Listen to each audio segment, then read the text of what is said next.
everybody, this is John for MTG Nexus coming at you with some red-black prowess. This is Doomwake's list from a couple weekends ago in the Mana Traders series. As a friendly reminder, if you're new to the channel, please consider giving us a follow here on Twitch and a subscribe on YouTube, as we aim to be the most informative channel on YouTube for the modern format, with an emphasis on red decks. So in the last couple of nights, we've been playing some mono red Obliterator Burn. Before that, we were working on regular Boros Burn. Some builds with Lurrus, some builds without.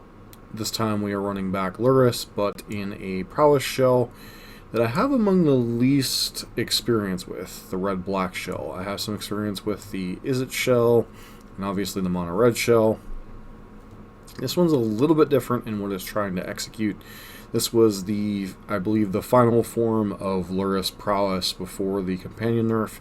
This was red-black Prowess. This is a much grindier version of the deck, a lot more interaction, a little less emphasis on going all in on killing your opponent on a key turn, but does still have that capability.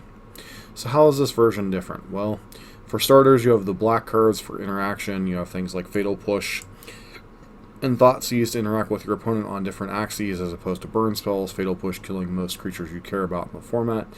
Tarmogoyf, Death Shadows, potentially even Thought-Knot Seers, etc. You're a little bit lighter on burn spells with 2 Lava Darts, 3 Seal of Fire, and 4 Lightning Bolts. You don't have a ton of things like third and fourth copies of Lava Dart. You're not playing Wild Slash or any of that kind of other stuff that some of the other versions are playing. You still have the core of 4 Monastery Swift Spear, 4 Soulscar Mage. No Bedlam Reveler in this build. Instead, you're leveraging Lurrus. Therefore, it's 2 or less mana cost. Doomwake was choosing to run 4 copies of Avid of Carol Keep, which is a very interesting card. It's card advantage and a threat kind of in one, especially if you can play it on like turn 3 or later.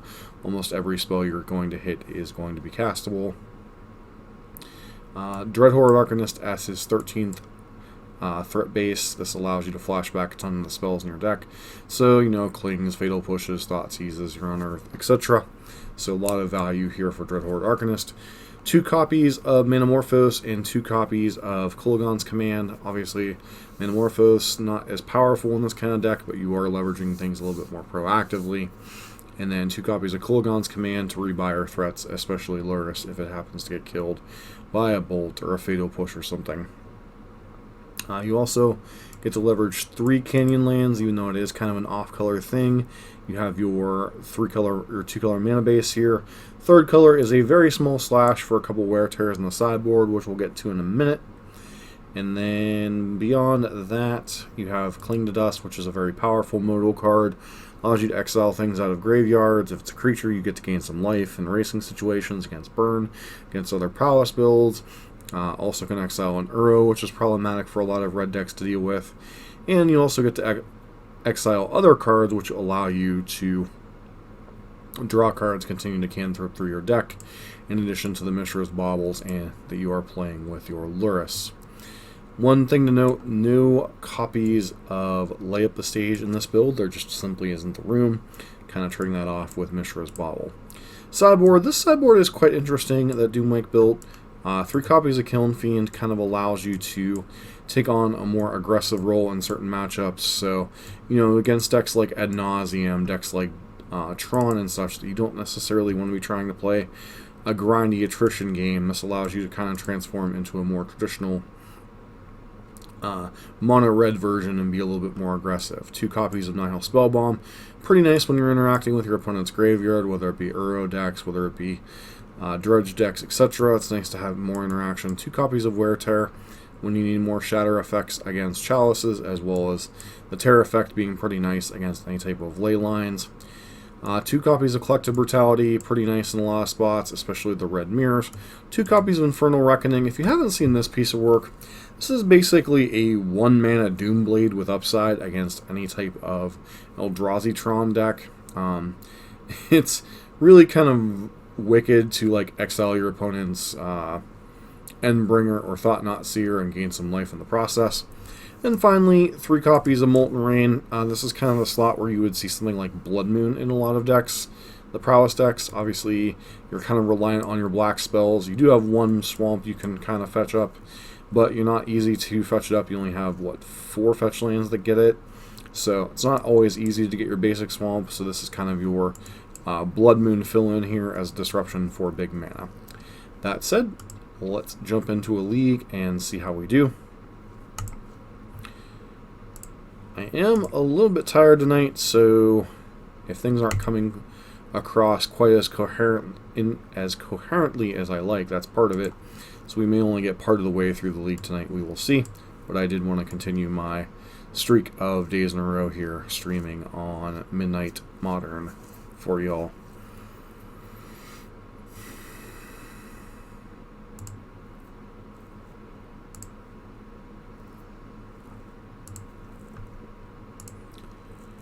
Alright, so we are Lurrus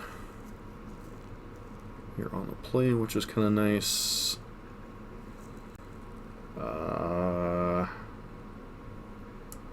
This hand could basically be anything.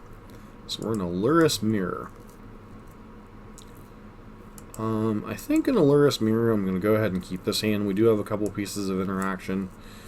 If we happen to be facing a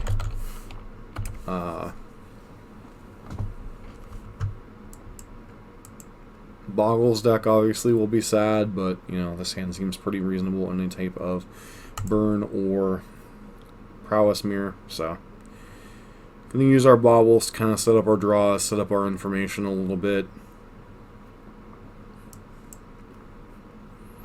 Not too often you actually see a Lurrus Mirror. Hopefully it's not the actual factual mirror match. That'd be kind of a rough one to have right out the gate.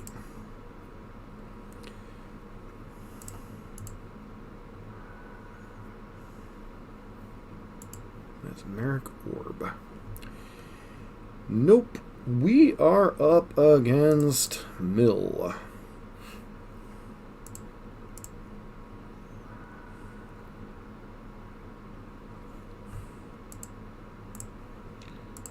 Alright, we're going to fetch here, which could obviously turn on something like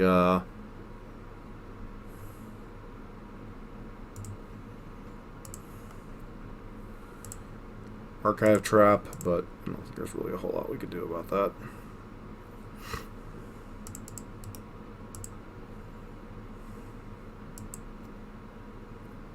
Yep. And they got rid of a bunch of our threats, which is kind of rough.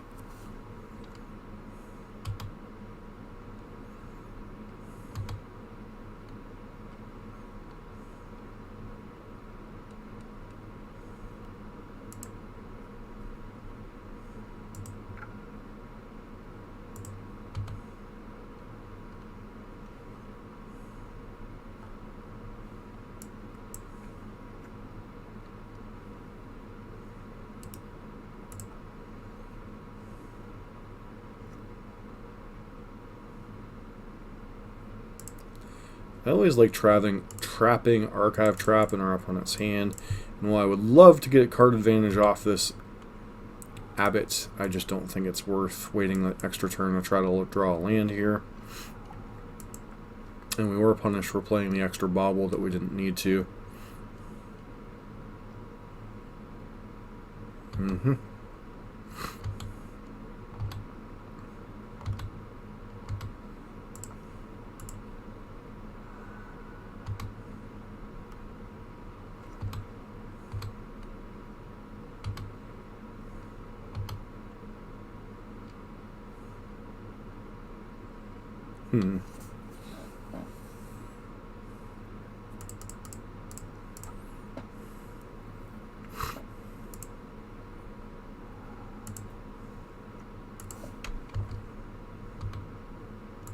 It's going to set up for next turn.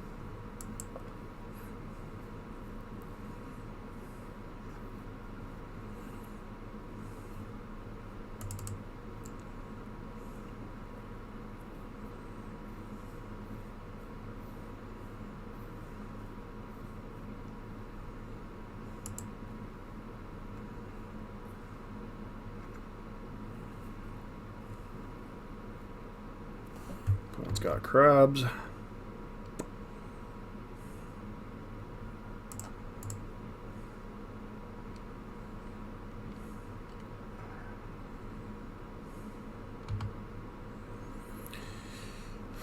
See if our opponent's got a glimpse or something here. Another Mesmeric Orb. Alright. So...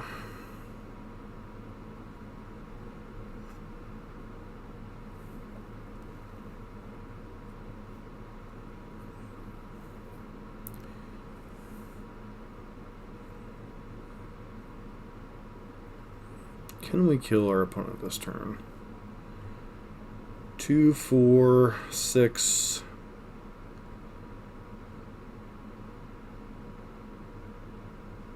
10, 14.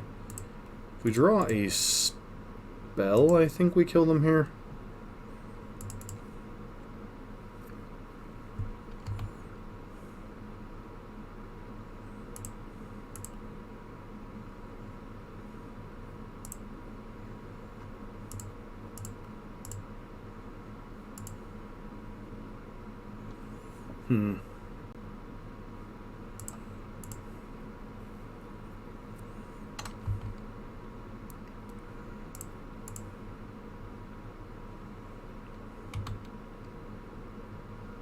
Oh no, Lava Dart, they're just dead, okay. And I miss math anyway, they're just dead to the attack.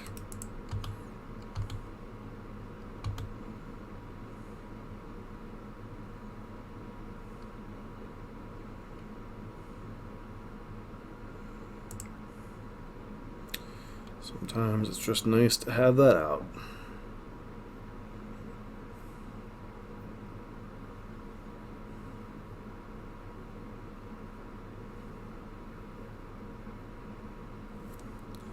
We want Kiln Fiends in this style of matchup.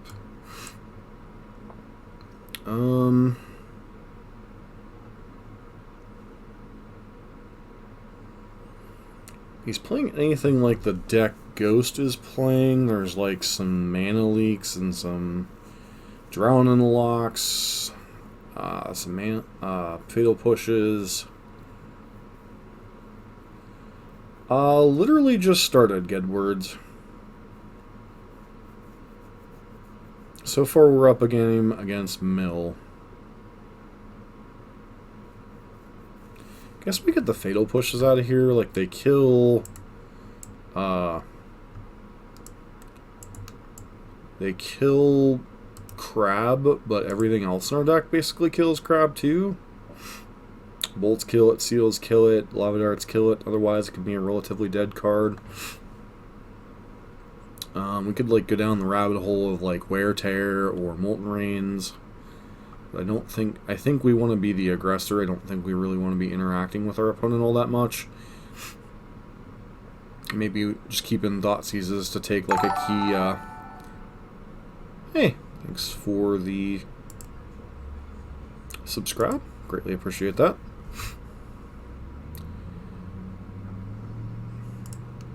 But I don't think, other than maybe taking a Crypt Incursion or something, that we particularly care a lot of what our opponent's doing.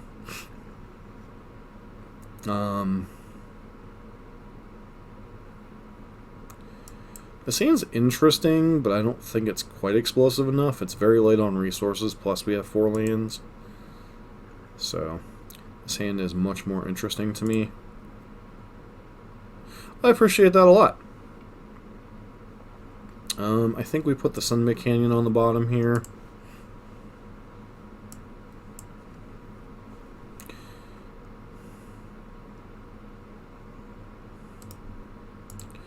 So there is some small part of me that wonders if I'm supposed to lead on Thoughtseize first to clear out the way for some type of removal spell.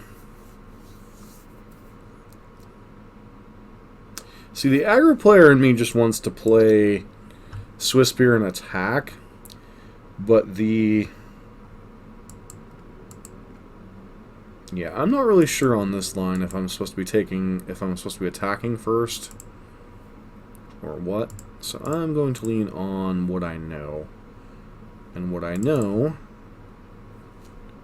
is getting our opponent dead.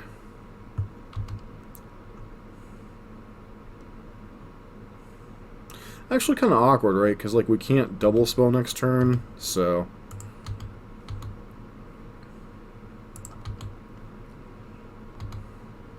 I'm going to wait till upkeep to trigger the bobble, because you never know if your opponent like randomly has discard spells in their deck, which it's admittedly unlikely. Damnation. Okay.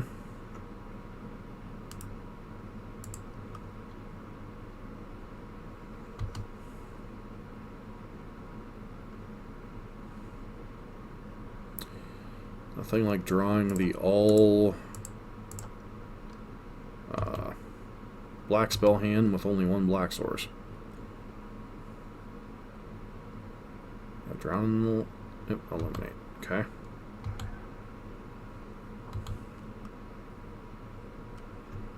It's got a Damnation, a Crypt Incursion, and an Archive Trap.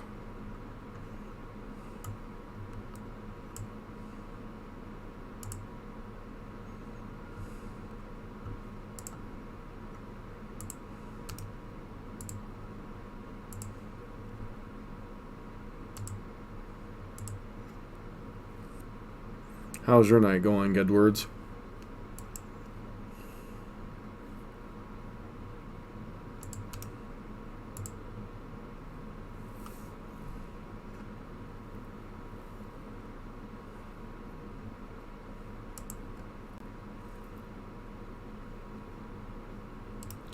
So as much as I would like to play a Lurrus game here, I think I'm just supposed to Kolaghan's Command at the end of turn here. Actually, if my opponent's getting ready to cast a spell, I might actually K-Command in response. Oh, it was your buddy streaming.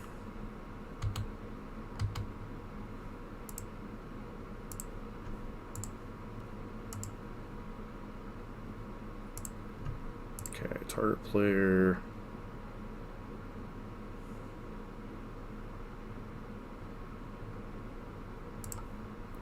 I think we're much more interested in our opponent discarding a card than actually dealing them 2 damage. Oh, I've heard of Ultima.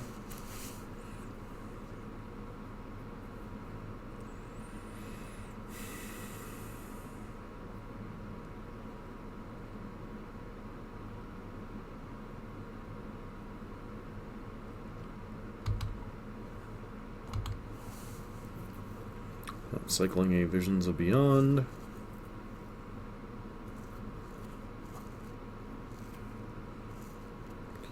Drown in the Lock. Extirpate. Sure.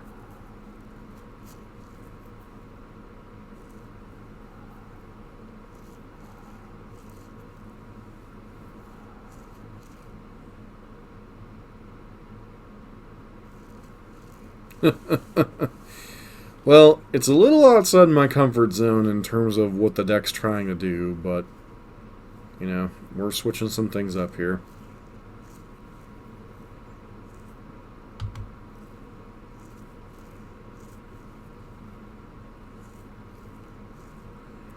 I'm honestly surprised that they kept in extraction effects against me, but, you know, whatever floats of their boat, I guess.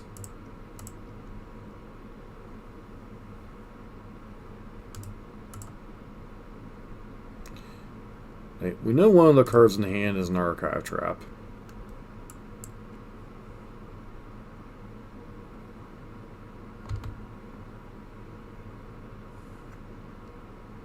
They have a removal spell.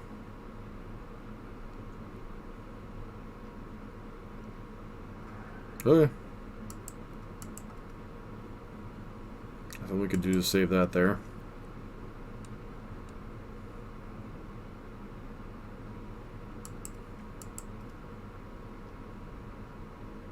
Put a Lurrus in their hand? Sure.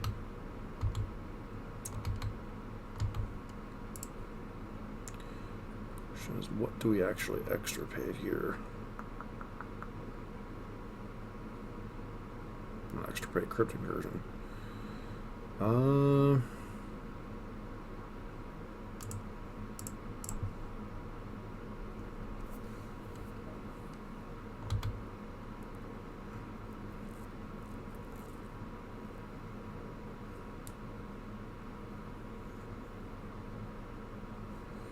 well, that's cool.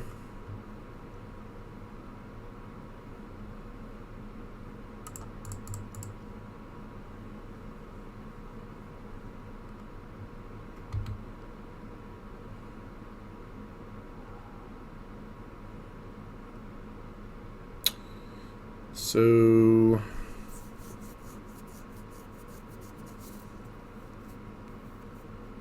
opponent's got a Lurrus, an Archive Trap, and one Unknown in hand. I think we have to go ahead and turn on that Archive Trap as much as it sucks.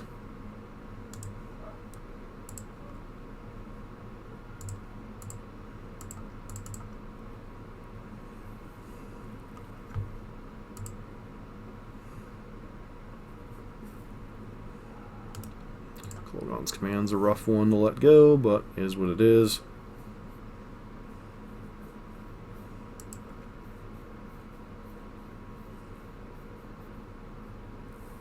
Yep.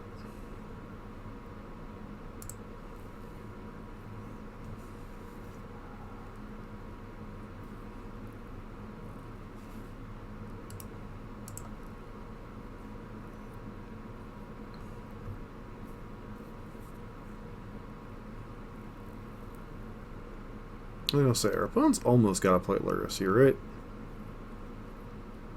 Oh, they had another Damnation? That's rough.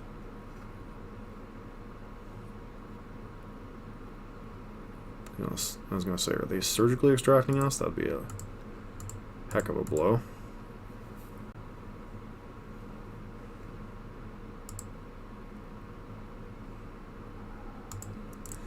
That's a pretty nice recovery.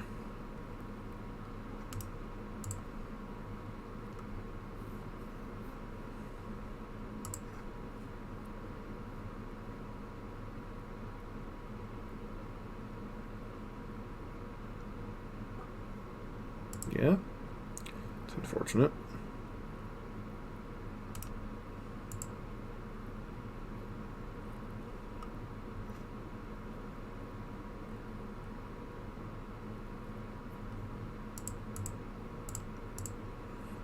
But still has Lurrus in hand, which is curious that they're not. I understand they want to get value off of it, but if they die with a Lurrus in hand, it's going to feel really bad.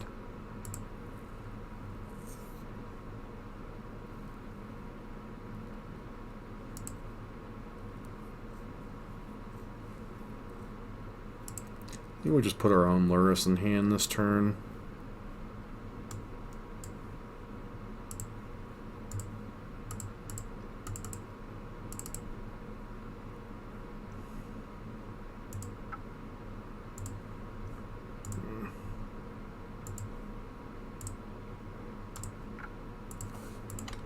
Let's do a fair bit of damage this turn.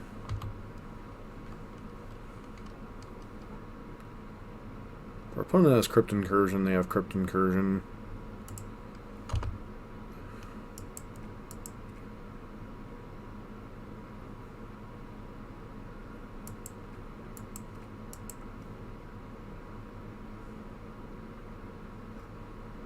So you spent no mana, but you still have a Lurrus in hand. I am thoroughly confused.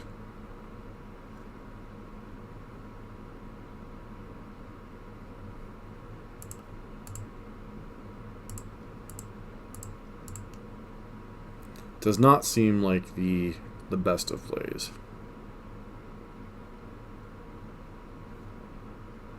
Sure.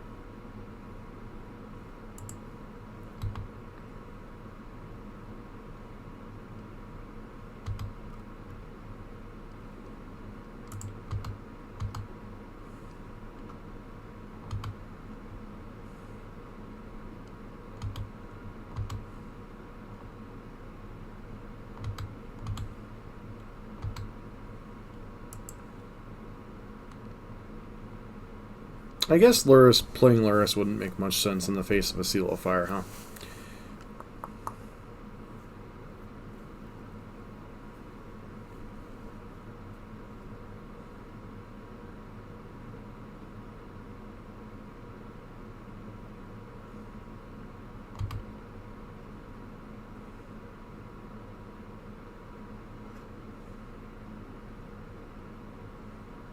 They don't play...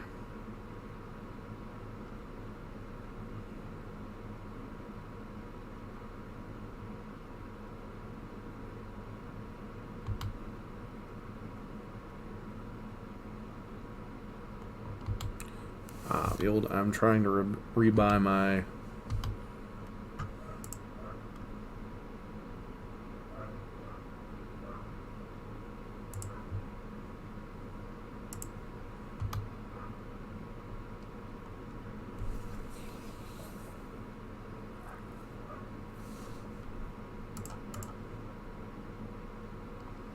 Gonna be mindful how much damage we put in the battlefield. I just want to incentivize my opponent to blow up their thing here.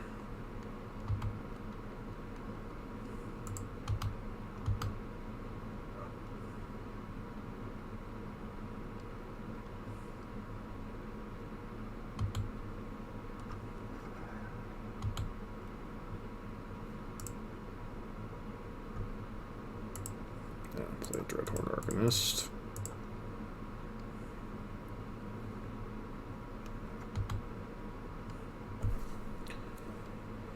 And then, as long as all they have is Lurrus, they should be dead here. Because we'll just cling in response to the Lurrus. If they have something else, then we keep playing the game. Problem is, we're really low on threats otherwise. Because our opponent has...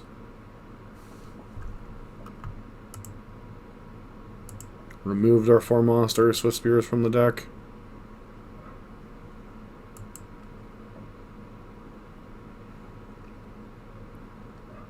So we've got 1, 2, 3.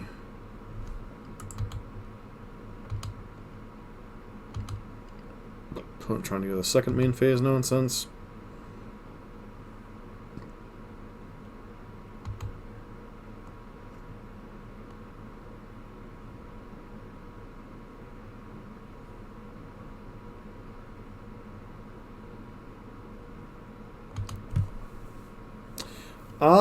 It wasn't anything to write home about. It was... return target each player mills 2.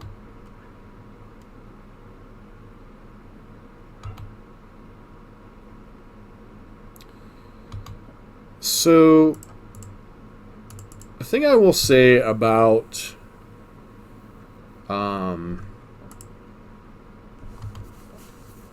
yesterday's league is the first league was definitely the best league we had of Mono Red Incinerator. The last two were kind of... they were very up and down.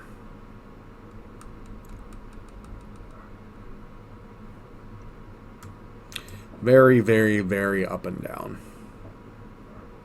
And that's the nicest way I can put it.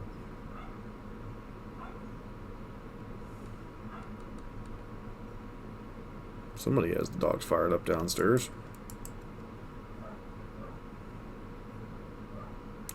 So we're putting with 2 cards in hand. I don't know what they're trying to get us to play towards here.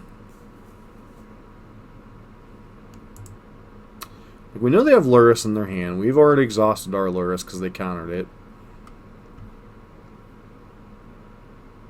Sure.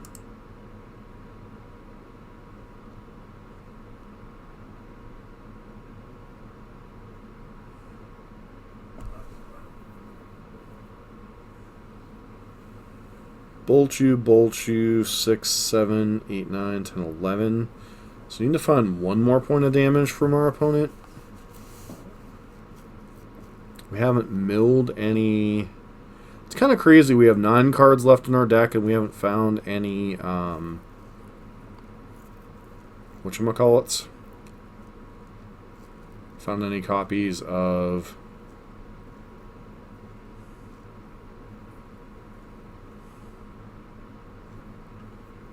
Lava Dart. Granted, there's only 2 in our deck, but yeah, Lava Dart. So, like, our opponent's, like, sitting here debating whether they want to... Yeah, I mean... We know the last card in your hand was Lurrus. We saw you, like, put it into your hand, so...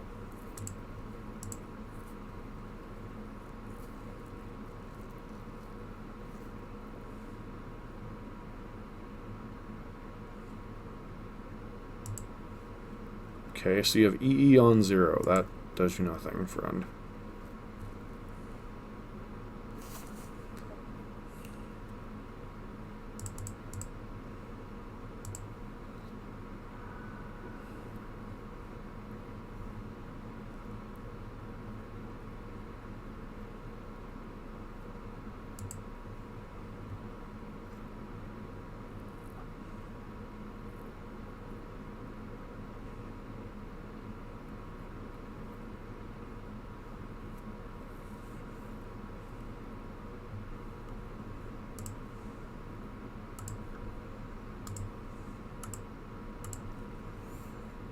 Doesn't quite set up lethal, I don't think, but it does give us the most outs.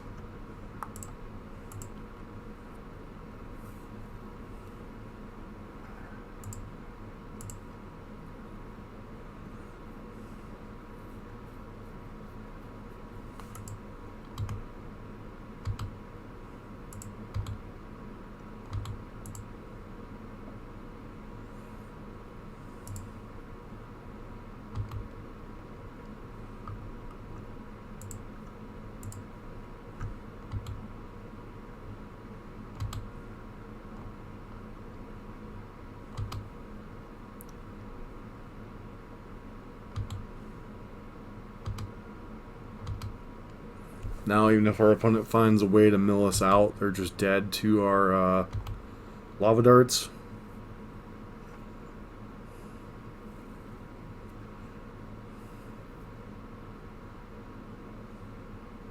Kind of a crazy game overall.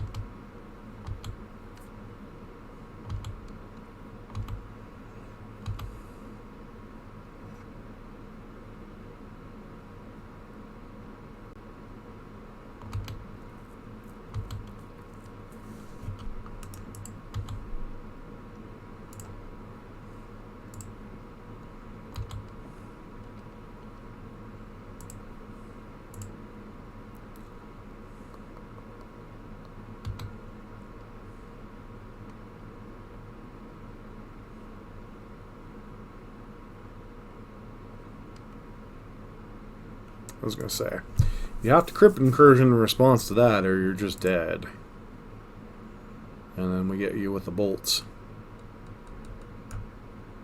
Maybe I should have brought back Seal of Fire before then, just to avoid there being any unnecessary risk of a Crypt Incursion or something.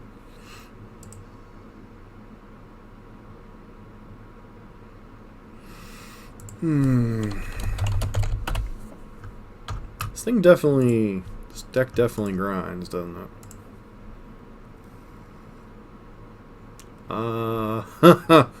Well, don't think we can keep this one.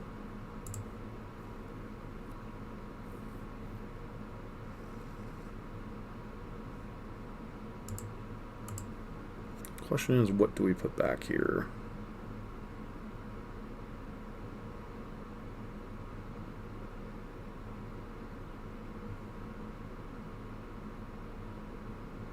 I guess on Earth. It's like a card we really don't want in our opening hand. It's kind of something you want. Yeah, I know, but it's still something that might have been correct to play around just to avoid any unnecessary issues. A blue deck. a blue deck with Merfolk in it. Cool-ish.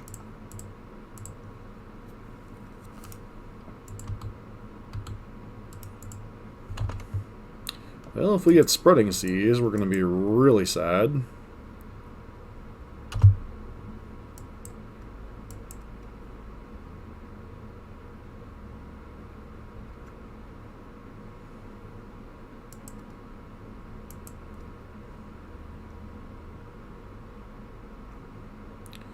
Wow. Way to go with the bait and switch with the Merfolk. Opponent has fooled there. Yeah, we had Fatal Push. A revolted Fatal Push.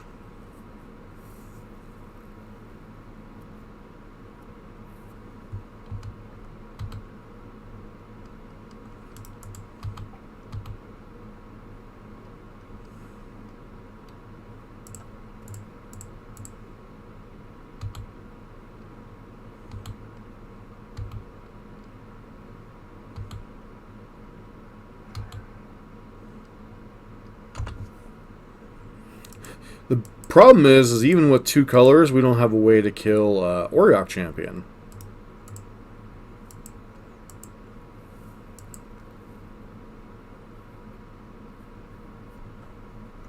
But I have to admire our opponent's fake out there with Island into Ether Vial. It's like, oh, I can disguise the fact that I'm humans for a turn. Not that it really makes a ton of difference as to our play patterns, but...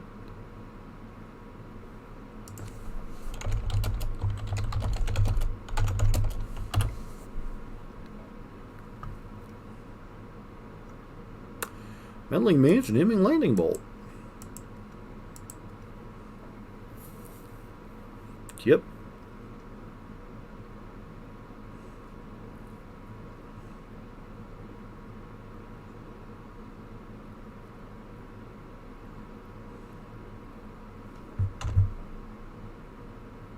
Land, please.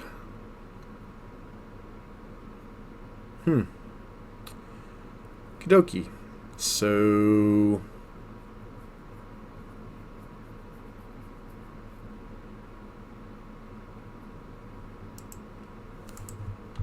Still think we attack here.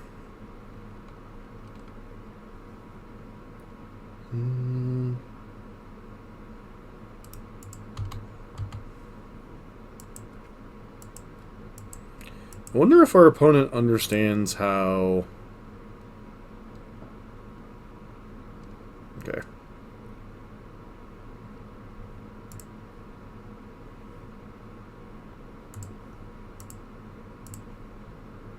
So I'm going to eat my own land, get some damage in here. Hopefully draw land.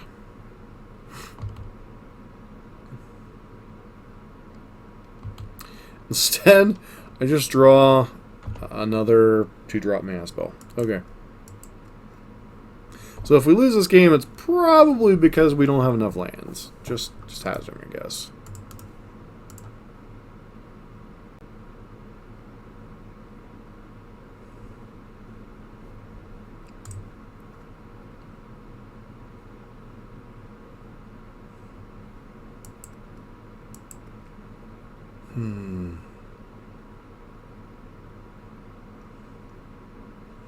Here comes the general. Yep.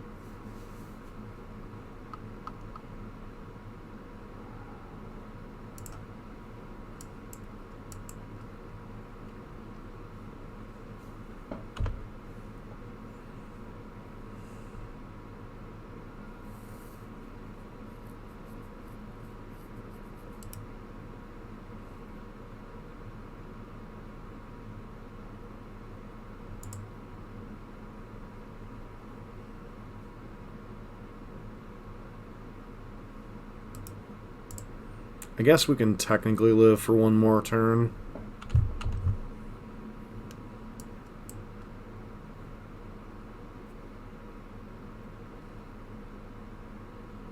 Reflector Mage. Alright, never mind.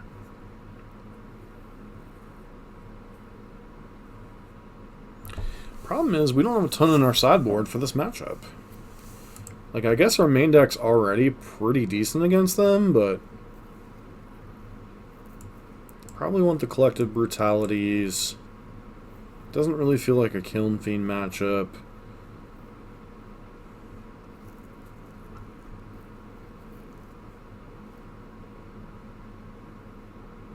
Feels like, what, a Shave 2 Thoughtseize kind of matchup? Like, there are some cards we definitely want to take.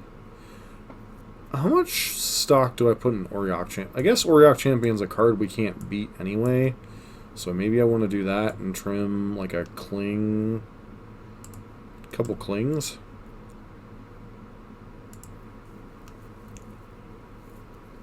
Because Auriok Champion is just a card we have a really hard time beating without crash throughs or any of that kind of stuff. So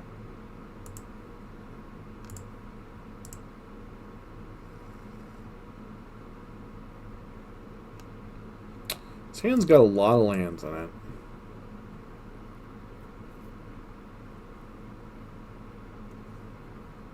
I guess I'm fine keeping this hand with Thoughtseize and the Bolt.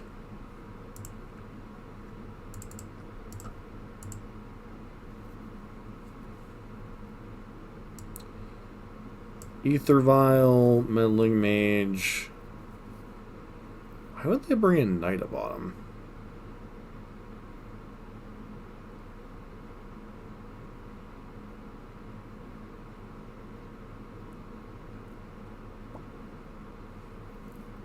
So I think it's between Ether Vial and Meddling Mage.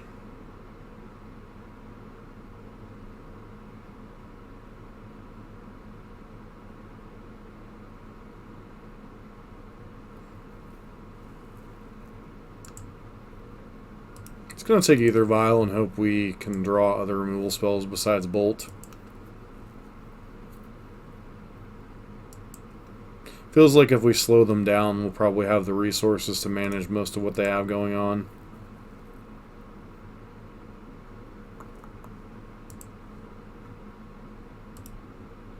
So we'll force them to lead on Meddling Mage, most likely.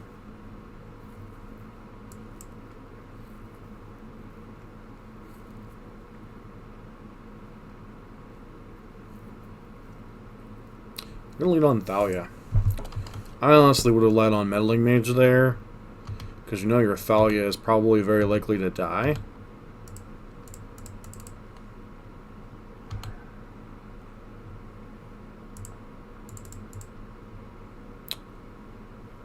Be nice to us. Alright, I mean, I guess that's being nice to us, right? Keep a 4-lander. Yeah, unfortunately, Doomwake's version didn't include that card in it, so is what it is.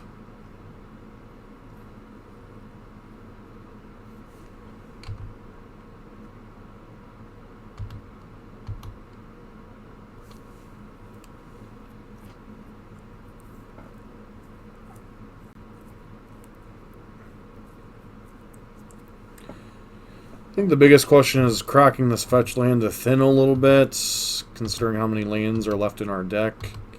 But we do want to be able to trigger Revolt. Seal of Fire, huh?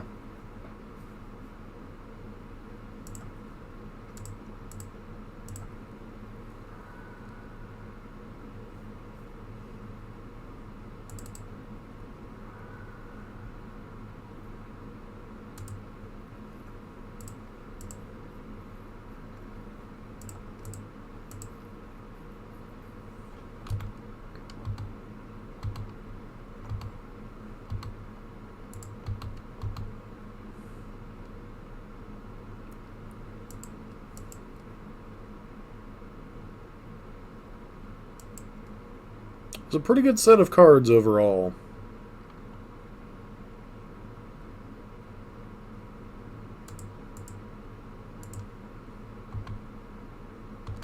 Put it with no clean blocks here.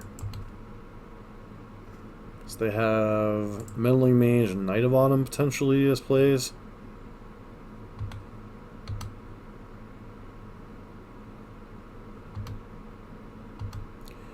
Just going to take the 3 this turn. It's not ideal, obviously.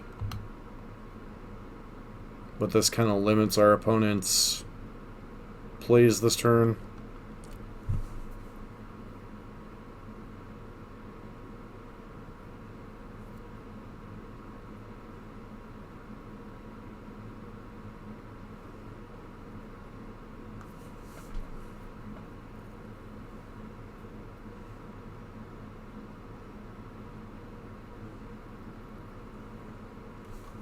Oh, different meddling mage. Nope, it's the one we know about. Okay.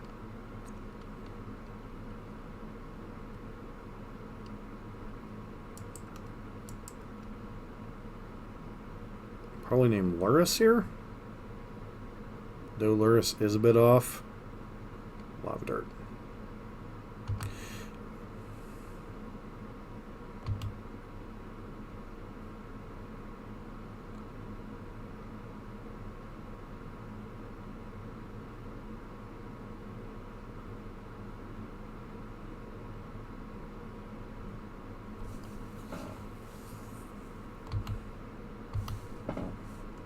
I think we just swing with both here.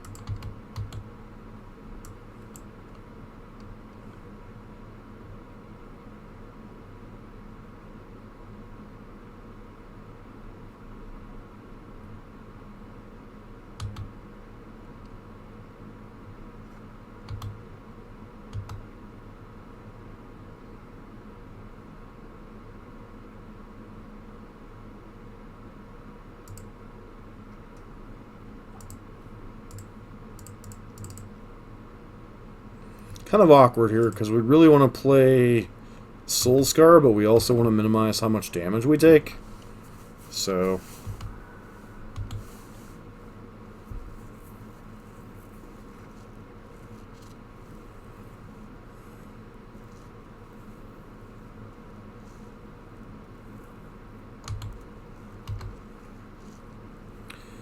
guess I'm fine taking this 3 one more time.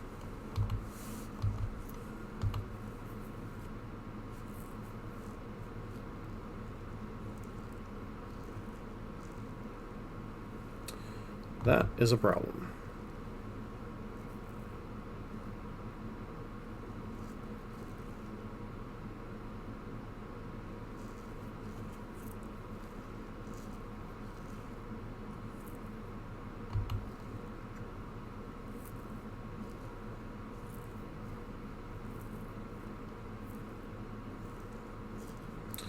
Like, unlike most decks, I don't think we care particularly about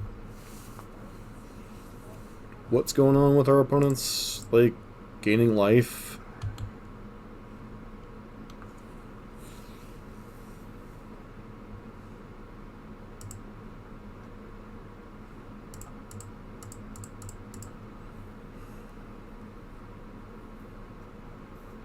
Yeah, opponent can gain all the life they want.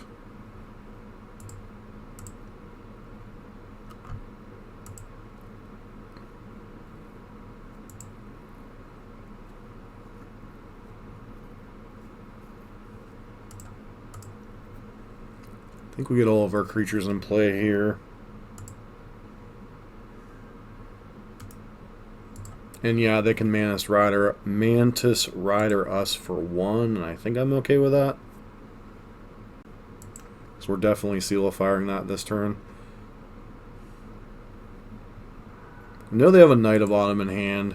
I'm still kind of dumbfounded why that came in. I guess they see us as an aggressive deck.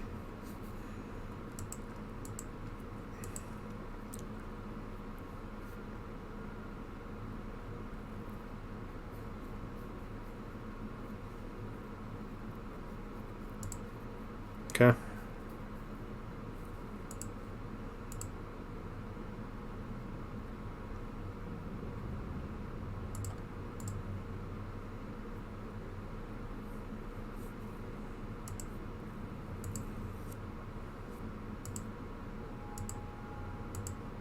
Mainly got to do that to prolong the game here. That's a pretty good draw.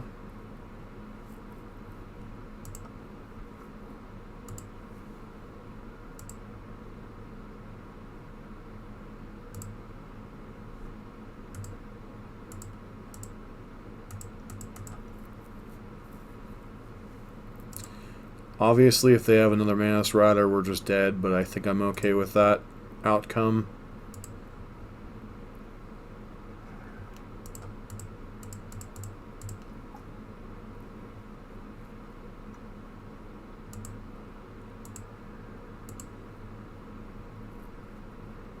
Is there any other haste threat that we care about out of their deck?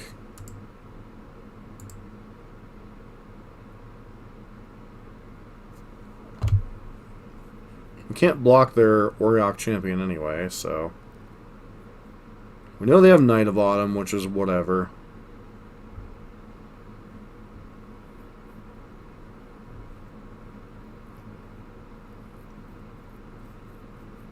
That's all they're playing this turn. I'm like ecstatic about that. Like, what are they gonna do? Gain 4 life?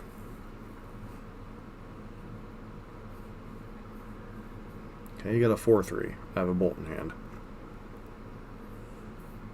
Depends on what your last card is.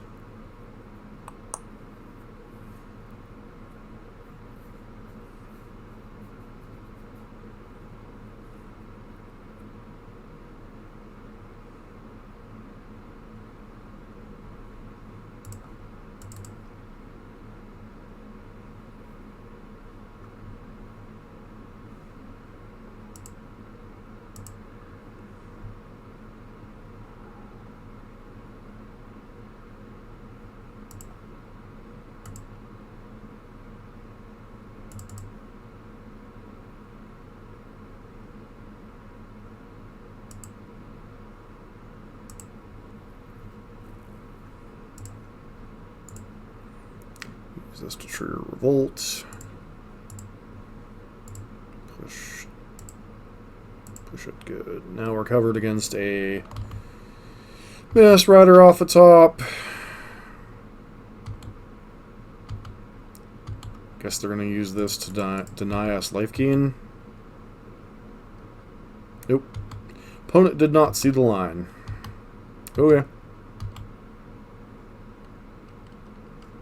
Probably supposed to block Lurrus there. Yeah, definitely keeping Bolt for Rider. The General will see you now.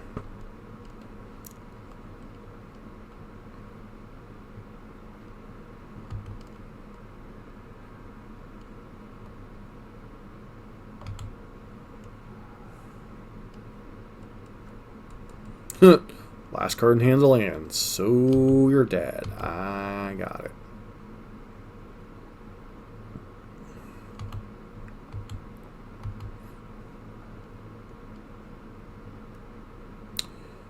Well,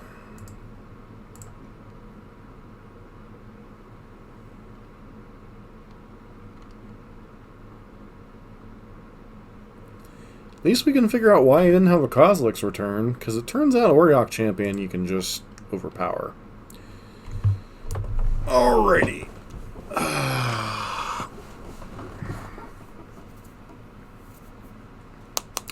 One thing I will say about this deck, it is grindy, grindy, grindy.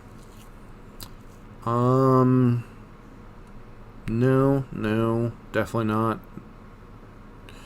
No. Really don't want Wear Tear, I don't think. And I do think Vile ended up being the correct choice. Although I do think if our opponent had gone like Meddling Mage and him and Lightning Bolt into Thalia, we would have been in a lot more difficult situation than how they proceeded with the game. But, you know, kind of hard when we're packing what 1, 2, 3, 4, 5 different removal spells to know which one to name. Oof. Oof.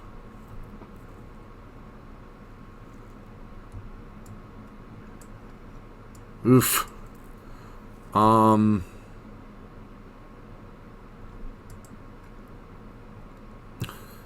This hand's either really, really good or really, really, really bad.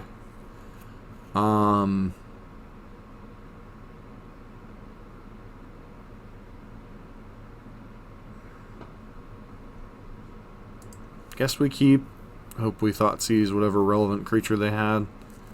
Champion of the Parish on one. Well, that's going to be rough. Collective Brutality.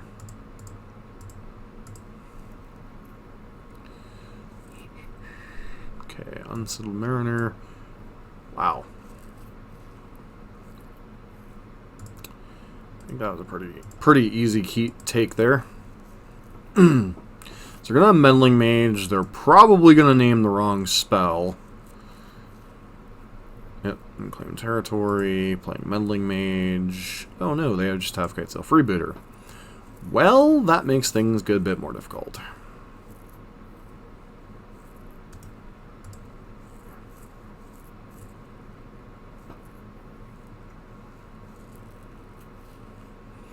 Not going to be blind no more.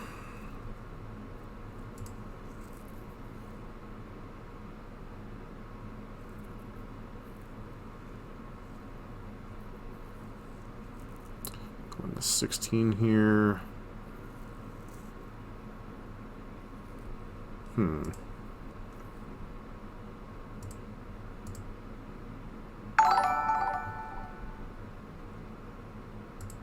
Hey, mtgotavern, thanks for the follow. How have things been on your YouTube channel lately?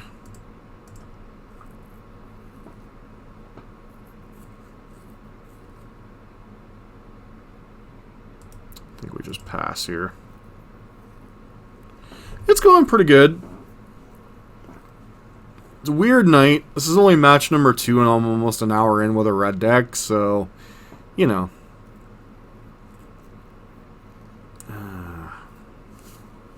See, I'm really telegraphing Lightning Bolt, so I think I have to bolt here, and it's really obnoxious. Gotcha. Well, I know Will, what do I do here? Meddling Mage is such a brutal card here.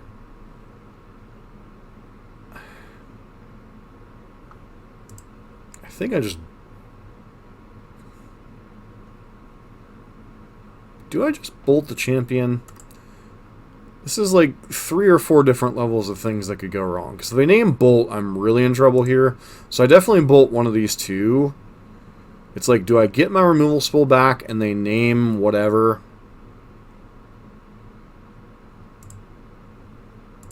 Let's see, this forces them to name Collective Brutality. But then champion just gets to grow, so...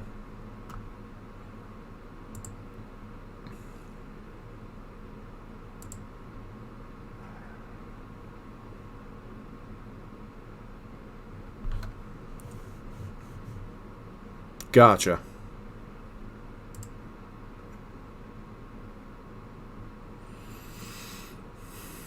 So they name Collective Brutality, or do they name Soulscar Mage here? I know they have Reflector Mage in hand, which could get really ugly. So for those of you who may not know, MTG Tavern, in a twist of irony, his channel is obviously MTG Tavern. My original YouTube channel was called mtgotavern. Tavern. So, kind of one of those twists of irony there. I guess they figured they can beat our creature draws. They just want to beat our spells. Makes sense, I suppose. I think I'm just supposed to play all of my creatures out here. Buy myself some time, potentially. Hopefully they brick on lands.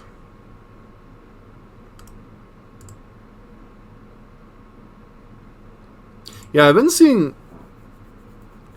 the big allure is it's a little bit more disruption-oriented, both because of the Thoughtseizes, but you also have access to... Oh, that's a rough one. You also have access to Cling to Dust and Fatal Push, so you have better removal.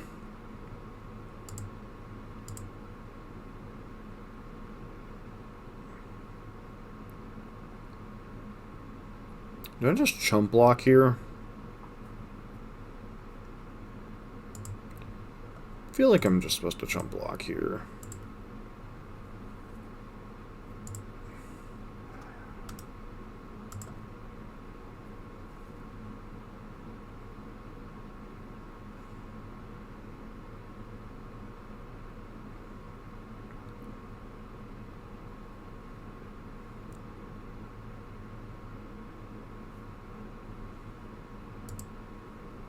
This gives away information, but I think at this point we're just... Whoa, whoa, whoa, whoa, whoa, whoa, whoa, whoa. I was like, let's pass turn. Oh, wait, I can put Lurrus in my hand. That would be smart. That'd be smart. But yeah, it's Disruption, plus you get to play the Lurrus package, which is kind of nice. And we're about to get Reflector Mage into a... No, I guess Manus Rider would be the best play for them here.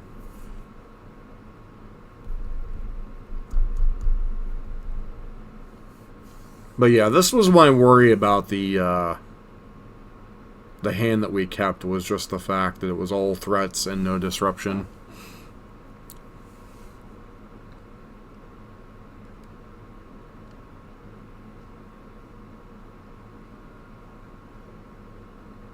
General? Oh boy. Well...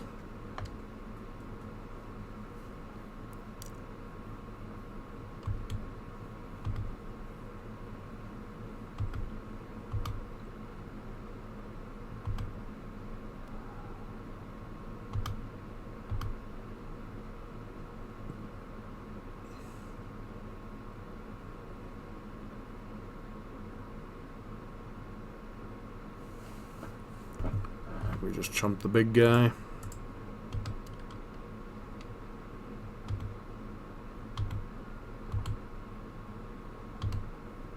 I think upkeep I'm going to sacrifice the fetch land here. That way we have Revolt for Fatal Push should we draw it.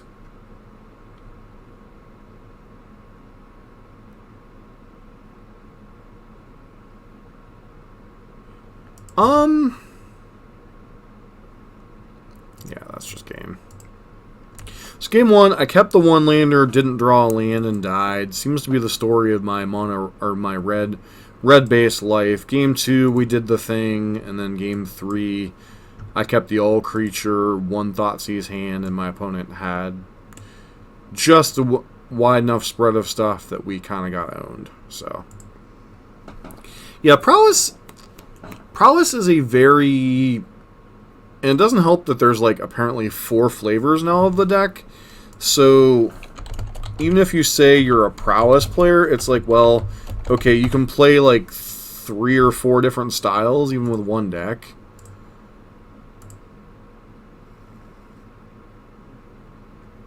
Hand's not great, but we do have Thoughtseize and Cling. Cling can draw us a card, potentially flashback for another card. So despite the 4 lands, I think I'm going to keep it. And I'm actually going to lead on Thoughtseize instead of Soulscar Mage. But yeah, this deck, there's different, like the Mono Red, you're a little bit more all in. You do have a late game with Bedlam Reveler and Light Up the Stage. The Izzet version, you have the tension of Stormwing Entity and your free spells. Like, do you go all in on, like, you know, your turn 1 or turn 2 prowess creature, or do you, like, hold up and hope you hit your, ooh, wow.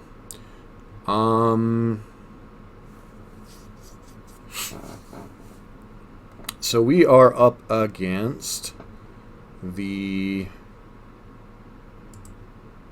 modern version of Lotus Breach. Haven't seen this version in a while.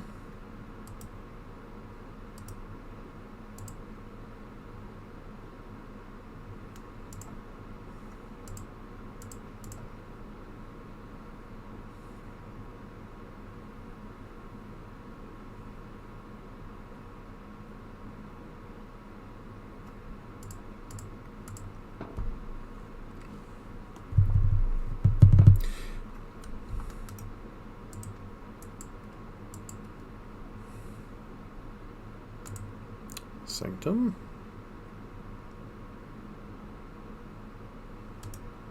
Wow.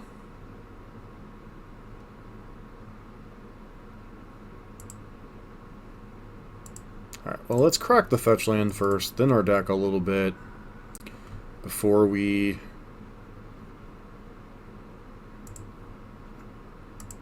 cling to dust here.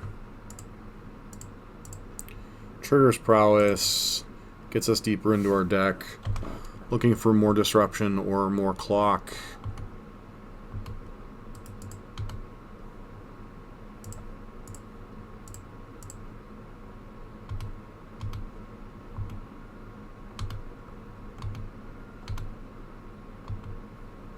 This cost to escape. Full 5 other cards.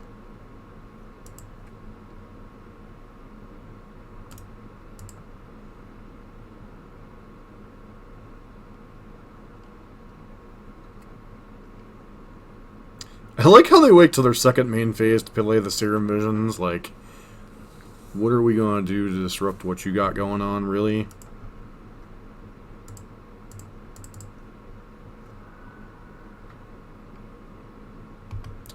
Okay, apparently I should have just grabbed Lurrus here.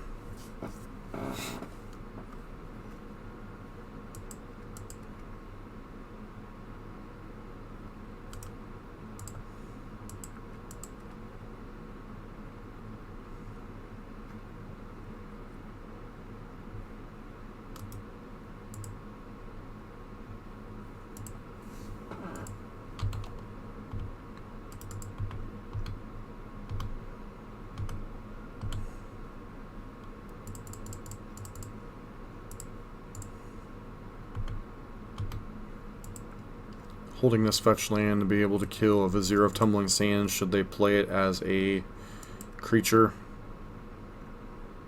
Wow, this feels a little rough. Bad part is they can go off from here.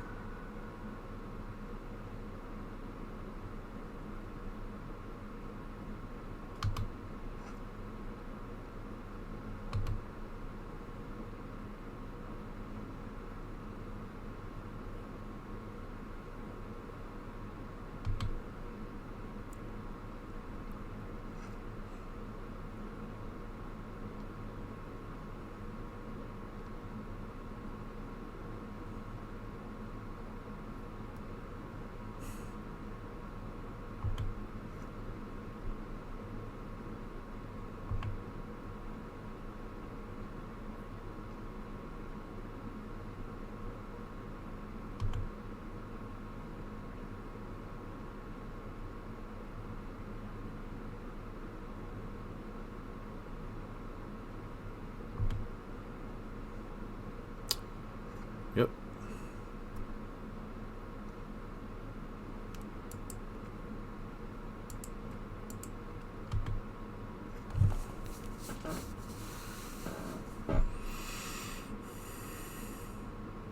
Good old Twiddle Storm.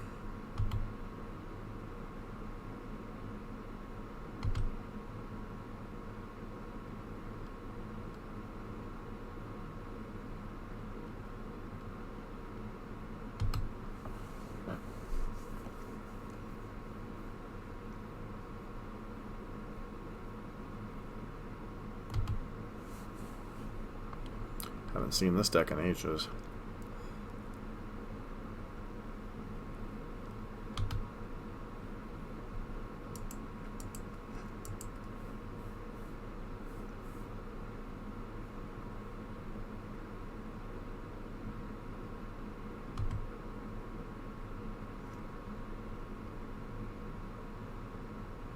Yeah, pretty much.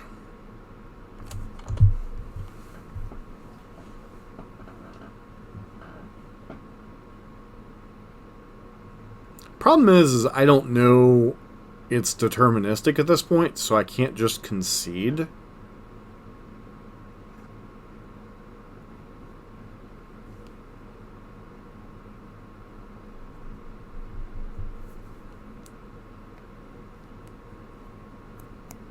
Like, it's been so long since I've played against this pile that I forget what its actual win cons are.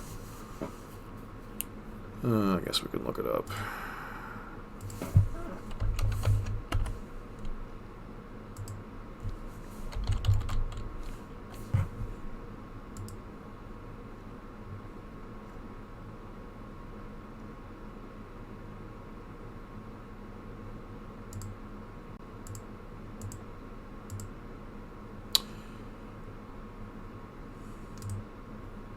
I guess I shouldn't feel bad. It's been so long since this deck's had a finish that there's no registered deck finishes on so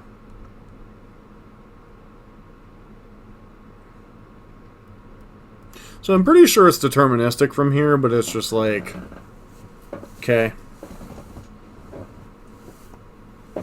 Sit here and take 12 minutes to kill somebody.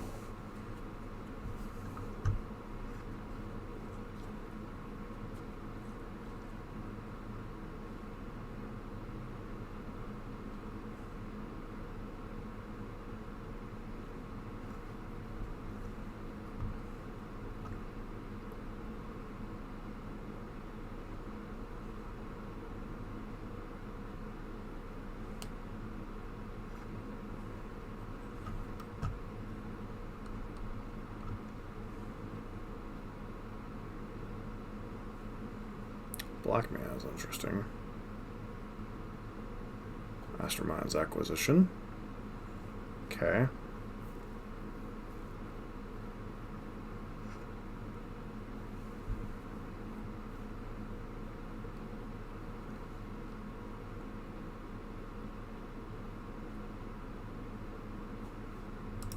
Okay, so it's apparently Grape Shot.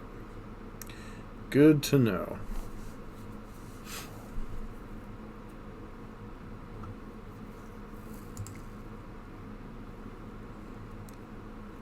Okie dokie. Collective brutalities seem dece. Wear tears seem dece. Because I suspect they're also a Leyline deck. Probably want Kiln Fiends. Can probably get rid of these Fatal Pushes. They seem like trash.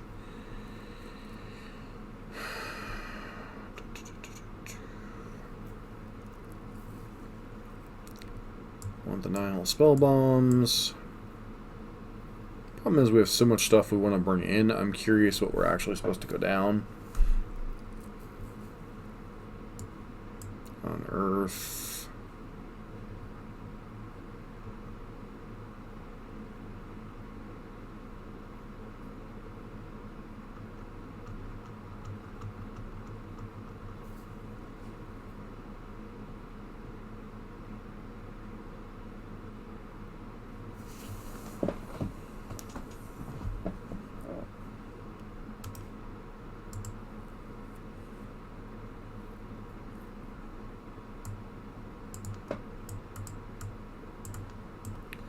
I think Kolaghan's Command's where we want to be.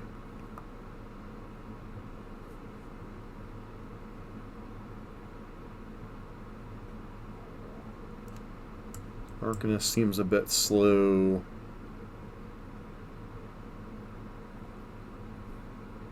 Crazy, maybe it's the Metamorphosis. Because those just kind of feel like filler.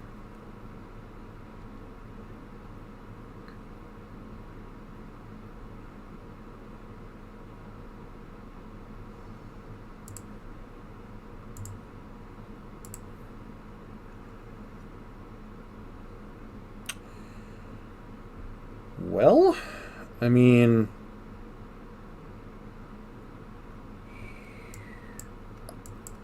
we have the all-threat hand with no disruption.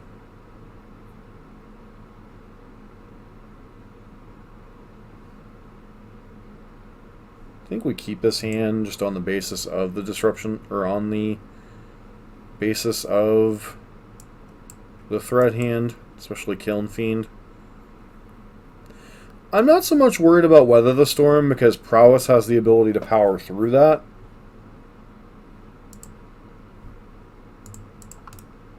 Like, obviously it buys them time, but if they're Weather the Storming, that's a turn they're probably not comboing us, so... They really keep a no-lander?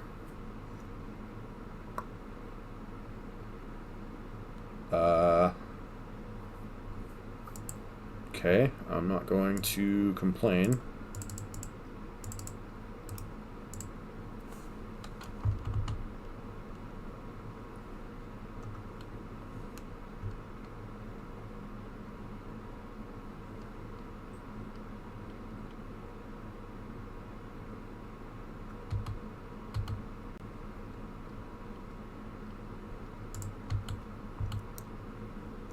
It's actually possible that I'm supposed to bobble this turn to get the extra point of damage in.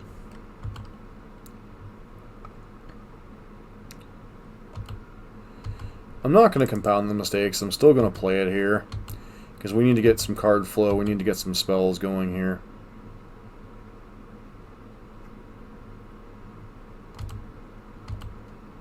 Need to give us take advantage of the extra turn our opponent gave us. Botanical Sanctum.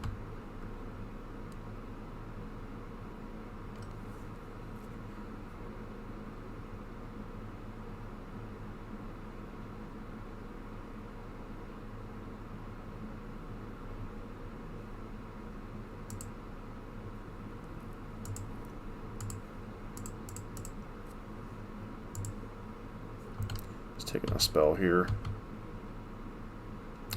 Veil of Summer, Sleight of Hand, Serum Visions, Serum Visions, Serum Visions, Reach Through the Mist. Well?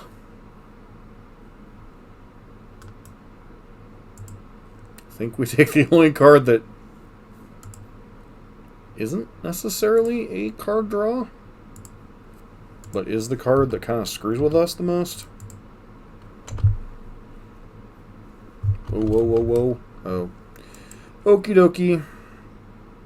Hopefully that doesn't come back to bite us.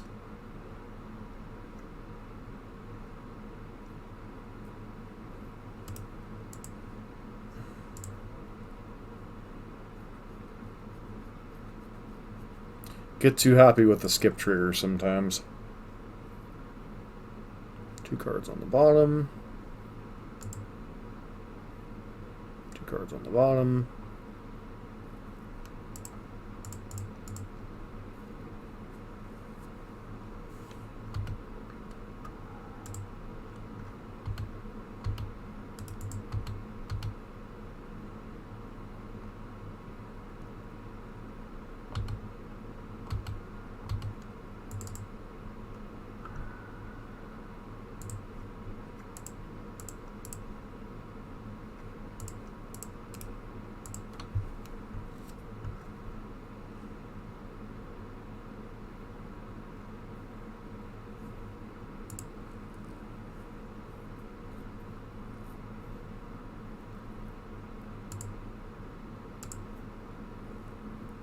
Okay.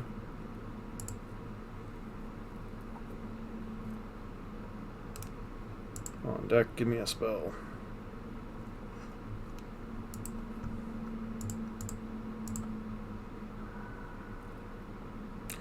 I guess this should have been more specific.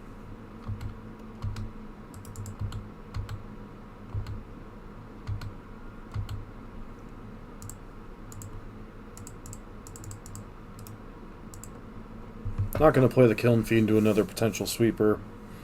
Like, the one way they could potentially get out of this is, like... No, they didn't even have Lotus Field. Which was crazy. Like, would they keep that hand on the back of just all those cantrips?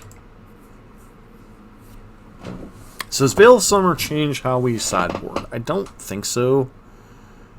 Like, hands like games like that make me want to bring in Molten Rain, but at the same time, it's like really clear that that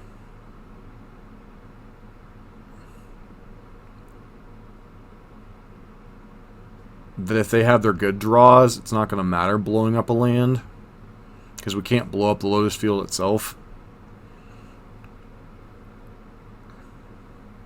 And it's kind of weird that they have Veil of Summer. It gets like 6 cards in our deck. How's Veil of Summer exactly worded? It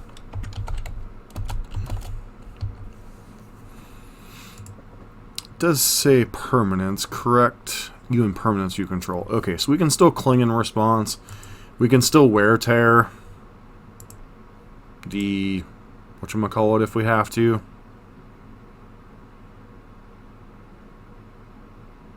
I think I like this configuration well enough.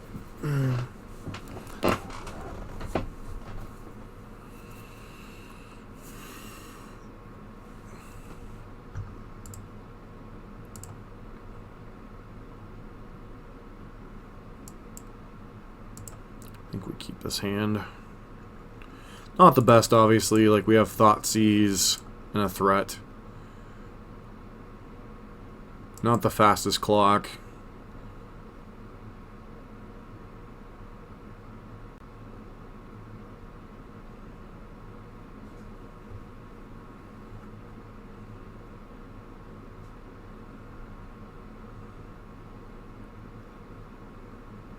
Yep, Serum Visions. So now we have the awkward tension of our mana base here with the Wear Tear. 2 cards in the bottom of the library.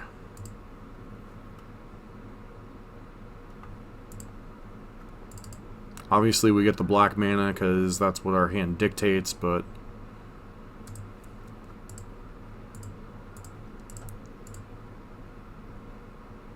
alright, so they have Peer Through Depths and Ideas Unbound. That is draw 3, discard 3. I think we take Depths here. Feels like I take Depths hand. What do they do with 2 cards on the bottom? Alright.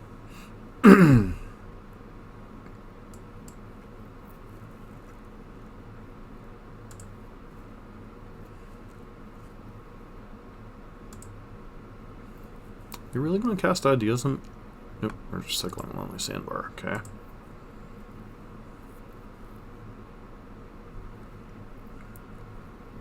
It's a pretty nice draw.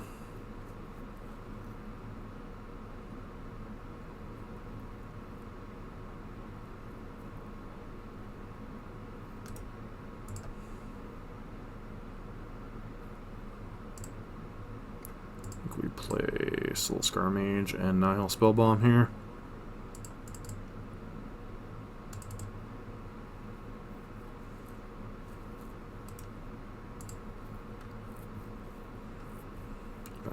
Ideas Unbound, Mastermind's Inquisition, and 3 unknowns.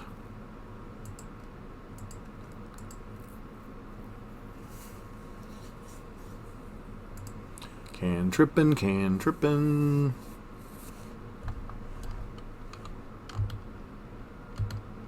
Trippin', trippin', cantrippin'.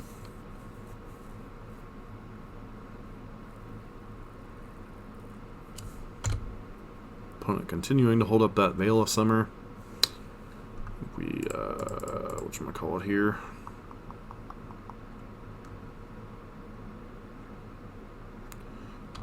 Land, please. Well, I mean, that's not the worst either.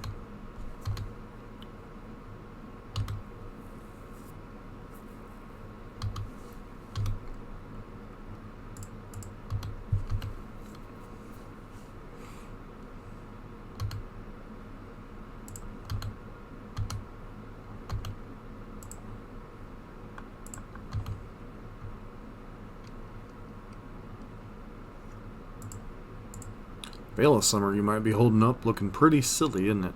Okay, Puppetry. So if you have a field, we can be in some trouble.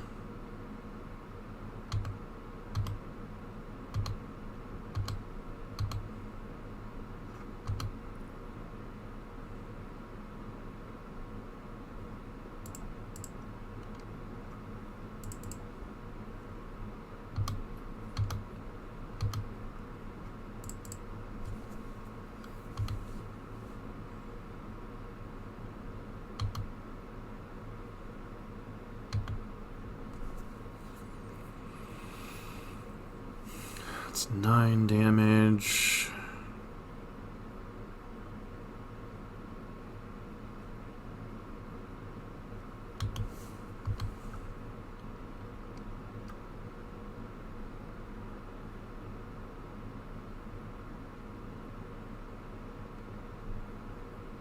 Guess they're considering tapping down a threat here.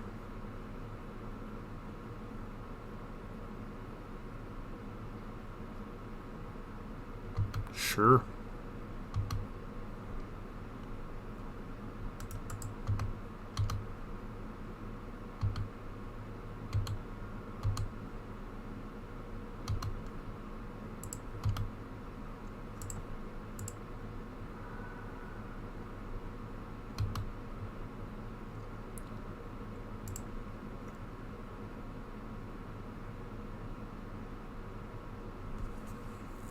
I think they're at the point where they have to cast that Ideas Unbound this turn, just to try to hit the field and try to go off from there.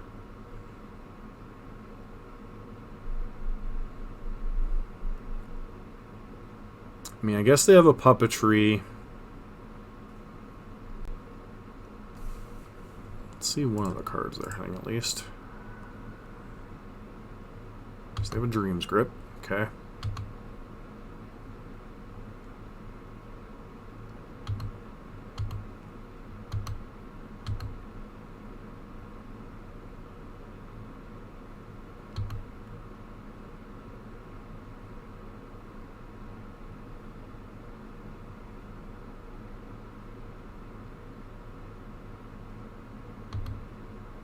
Okay.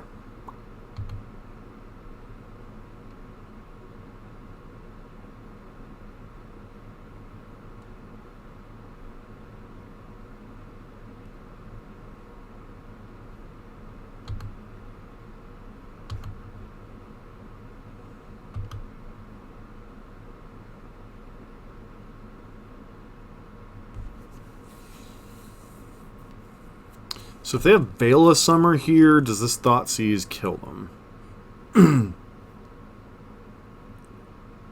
I think so.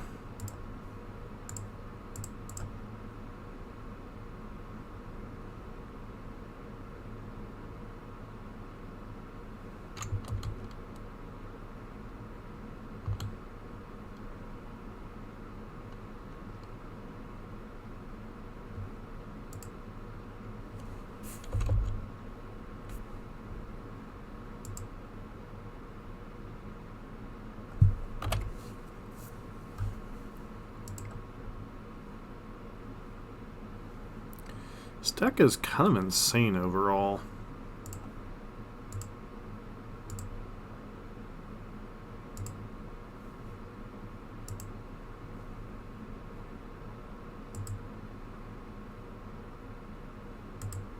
Definitely a unique playing experience.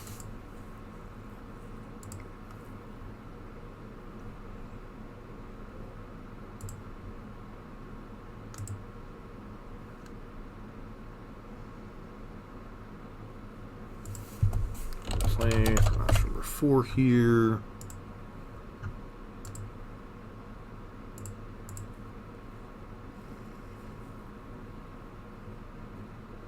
Definitely a keep. Got a threat. We've got some disruption.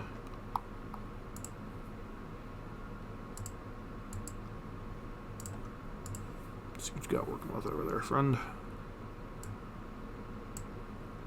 Oh boy. Okay. Okay. Huh. Well,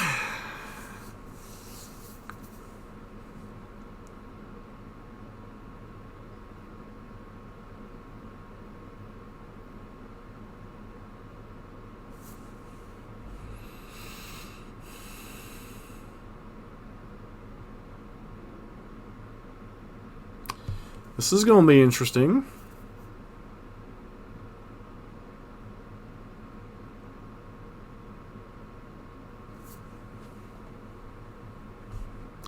What do we take here? Path, I guess?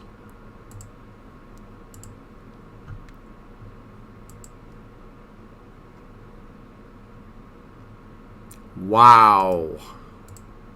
Talk about being a luck sack.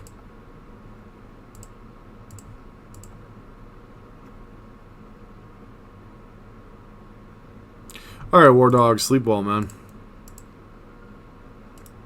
Yeah, wow.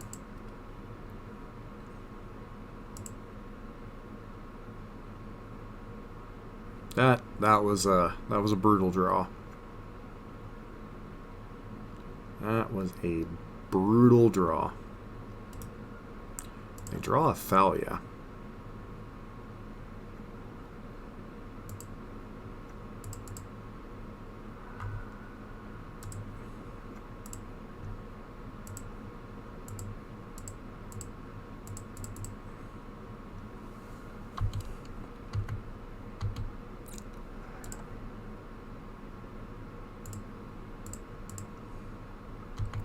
I think we're in a lot of trouble this game.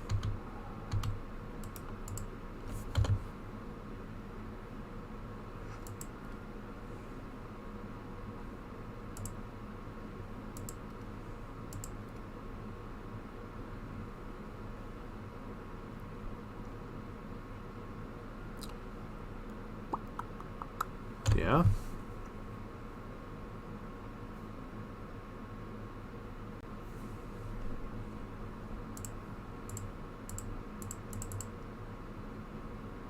That was dumb. Needed to hold up Cling to Dust here.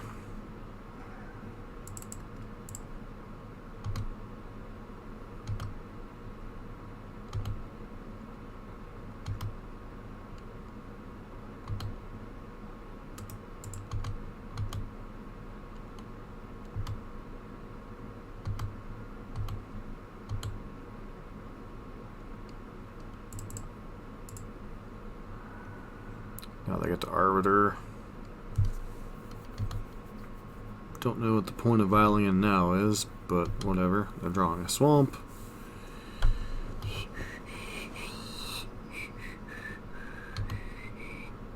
Okay, Abbott's not terrible here, I suppose.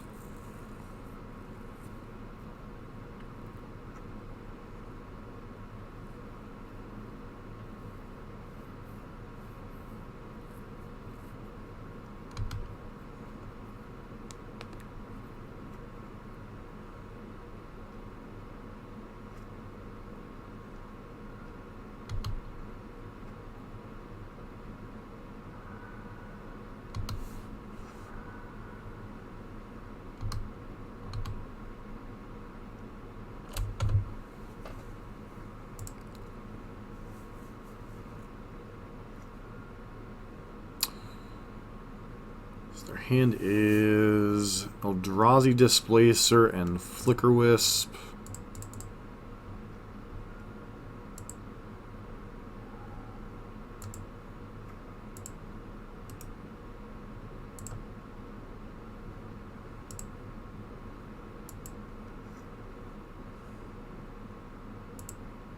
I think they've stabilized, unfortunately.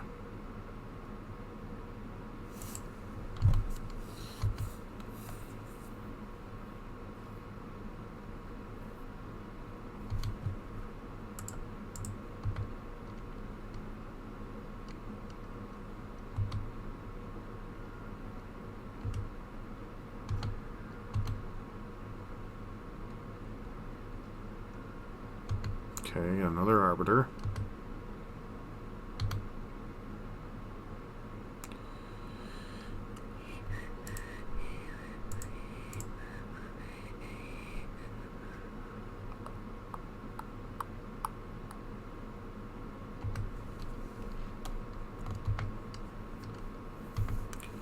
It's kind of annoying that we...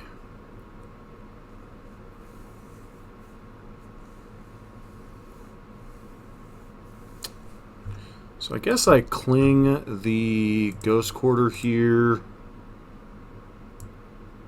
Do I cling the Ghost Quarter or do I cling a creature? I think I cling the Ghost Quarter and hope we hit like Seal of Fire or... Oh, they have Thalia. Never mind. None of it matters. Okay.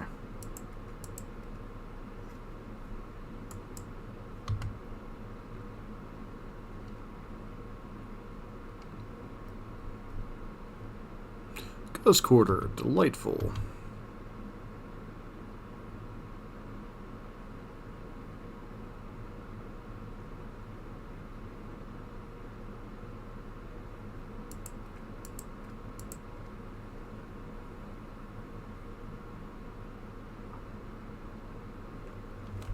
For those of you that are not aware, Leonin Arbiter and Flicker Wisp are among my least favorite cards in Magic.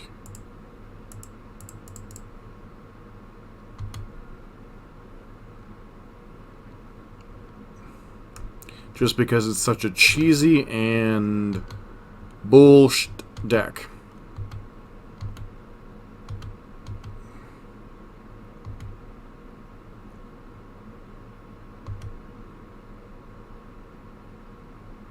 Alright, moving on.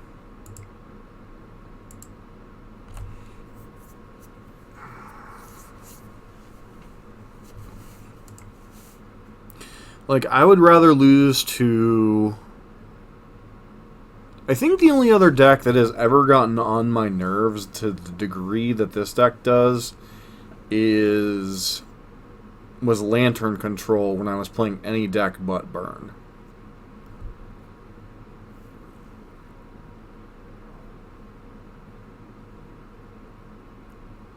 So Infernal Reckoning would hit Displacer, and that's about it, maybe. They might have thought Nazier.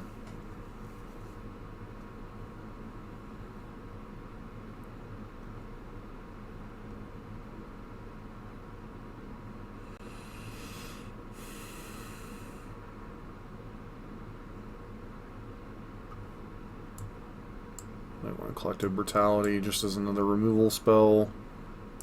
Get rid of Metamorphosis potentially, or is it Cling here?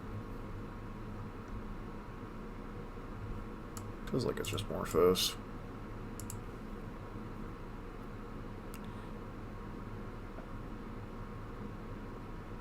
Yeah, I still don't think that's worth it. Like, those creatures are annoying, but they're not what warps the game for us.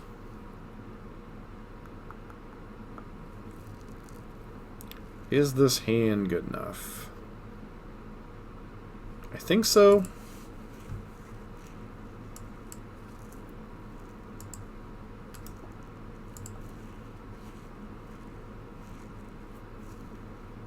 Make sure we get our fetches out of the way. Ether Vial is just such a dumb card for their deck.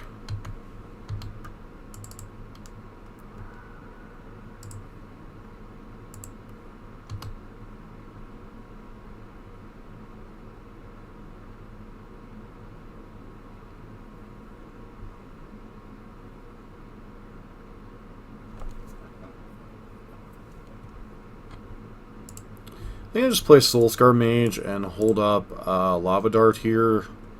Obviously this doesn't play around Thalia particularly well, but at least it allows us to keep up Lava Dart this turn.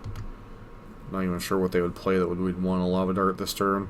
Can also cycle Cling to Dust this turn. Giver of Runes. Okay.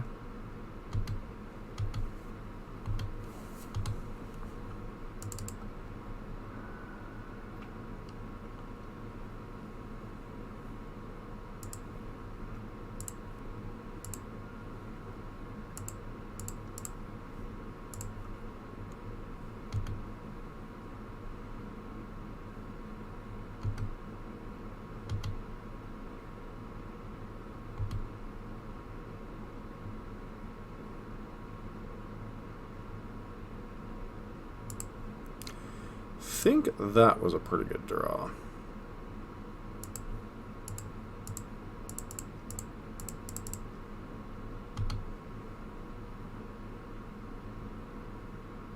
I guess if they have...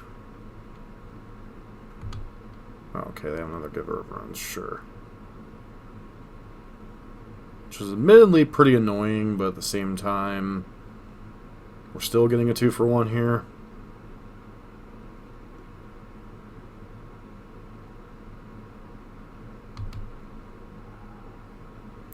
Okay.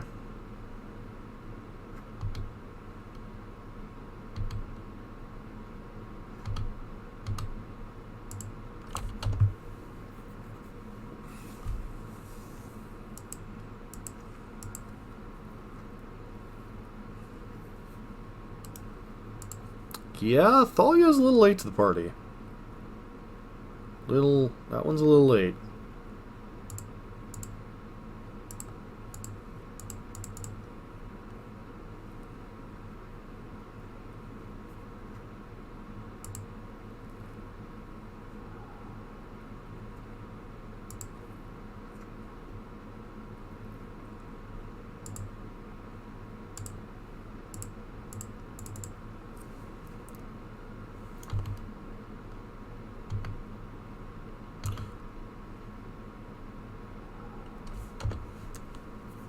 Not going to bother attacking here. Really doesn't accomplish much.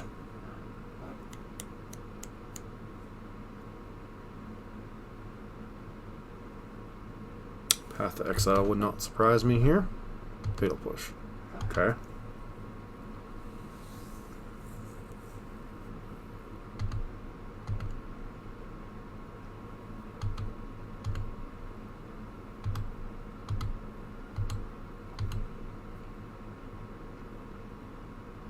Sure.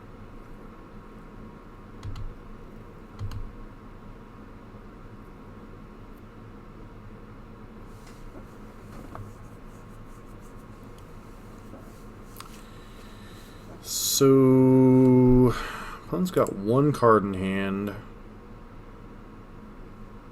Do this. Thoughtseize first. Take whatever the card is. Bolt this. And then Lava Dart this. And then they're left with an Eldrazi Displacer. They really don't want to be playing that particular game with that, so I think I'm okay with this. Do this first. Because if it's an instant, they can't respond anyway. If it's a land, we're cool with that. Yep, there's Path to Exile.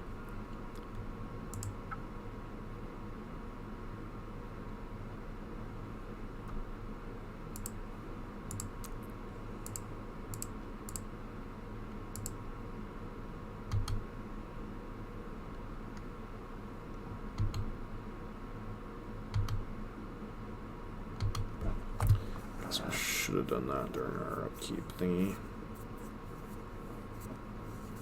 Now I'm going to take one more turn of taking a beating here.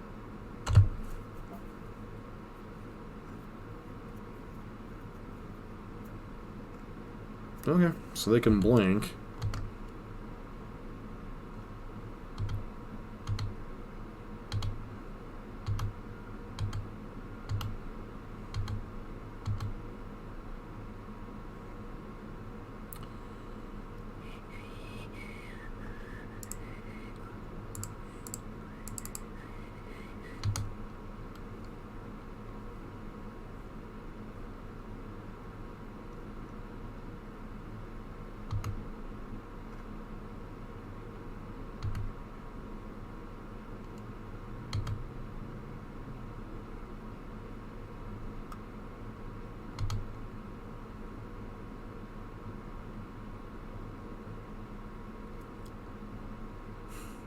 Do you blink my abbot? Didn't think so.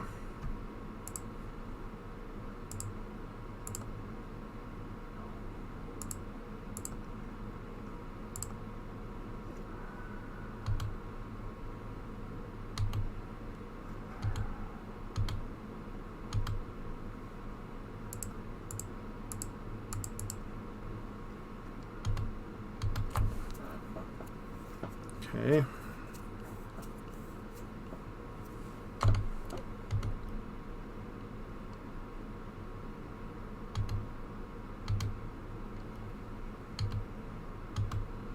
Go to 2. Data Collective Brutality. Title Scholar.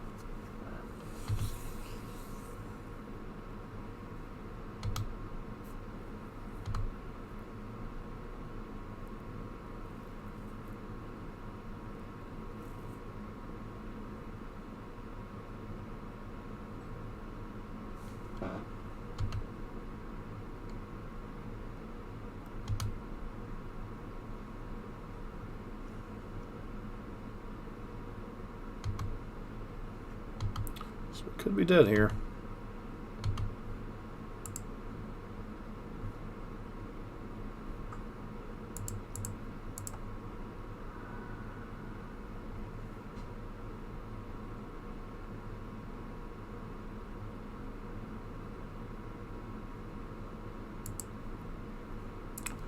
It was a pretty good one, they say in the biz.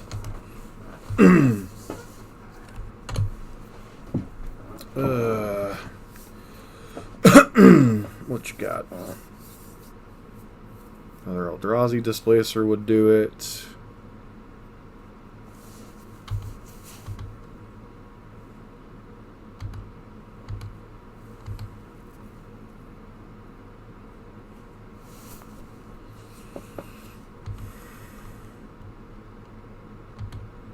We have a removal spell for this. Bolt.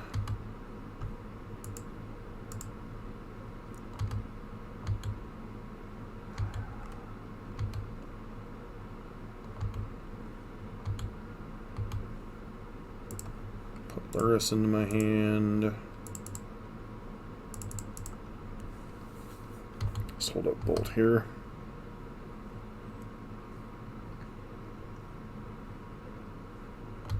Sure.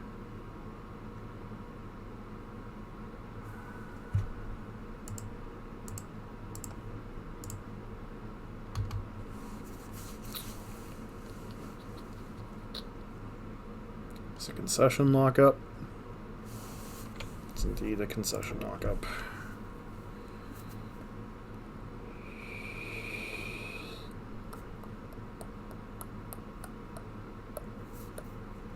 Unknown.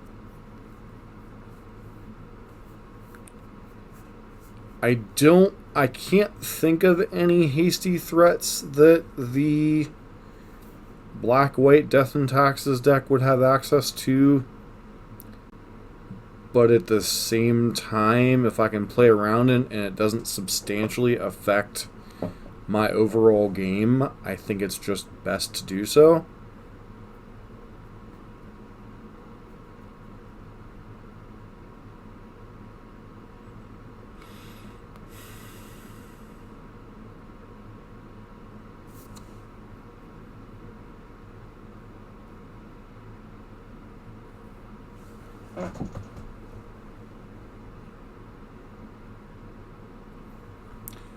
Maybe. No. No. No. No. No.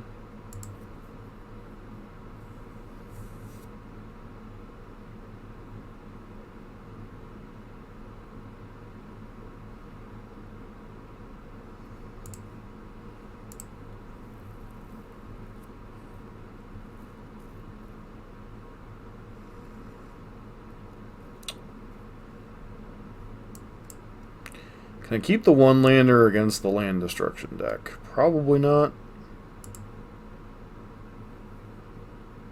This hand's at least much more interesting to me. Keep. Probably put back Cling to Dust here.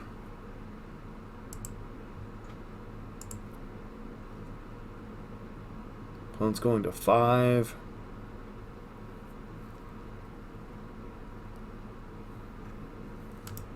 Eldrazi Temple on 1.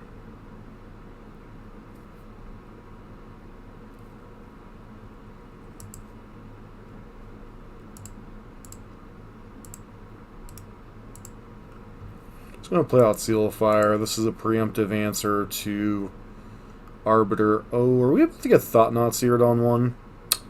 We are. Card we have not seen the entire time, and it shows up at the worst possible time for us. They have to take the Bolt here. It's a pretty good mulligan to 5.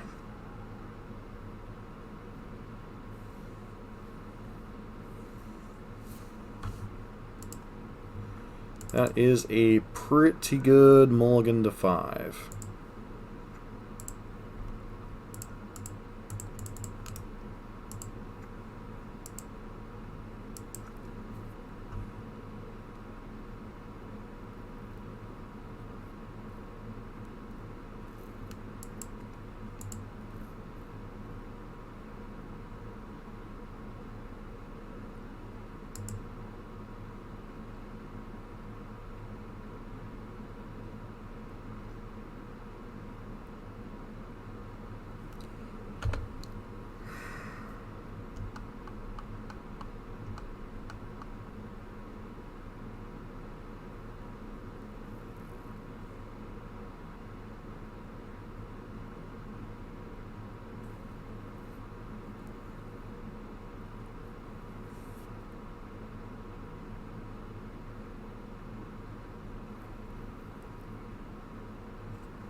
Guess we should have brought in the Infernal Retribution. Or Infernal Reckoning, sorry. took Cling to Dust. I don't know if I agree with that one. I guess if they have Fatal Push here, it really doesn't particularly matter.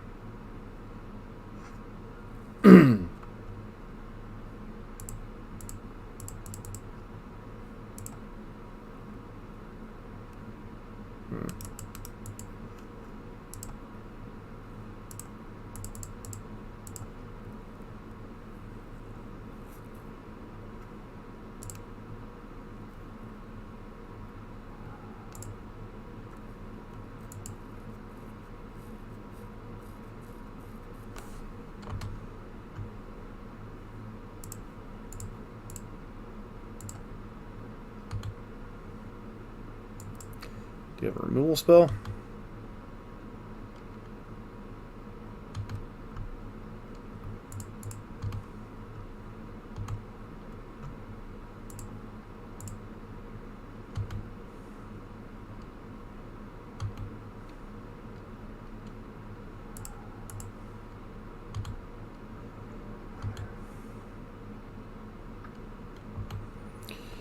Not exactly an ideal thing to draw there, but...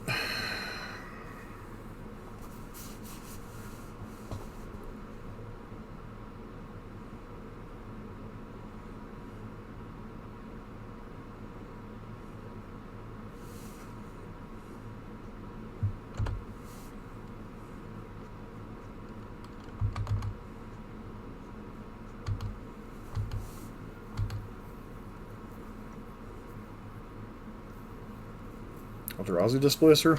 Nope, Wasteland Strangler. Okay.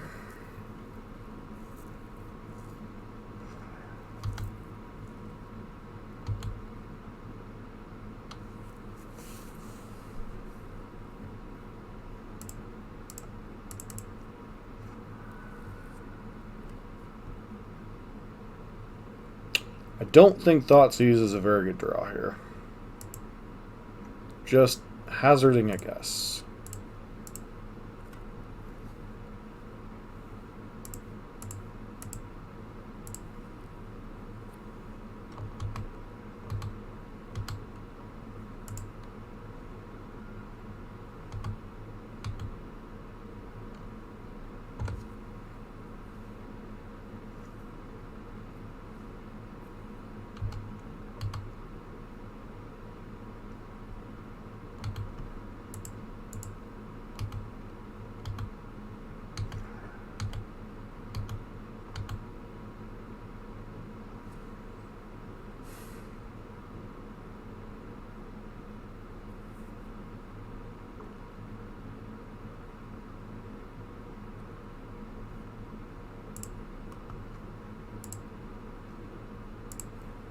Well, if they have a removal spell, we're dead. If they don't, then I guess we're still in the game.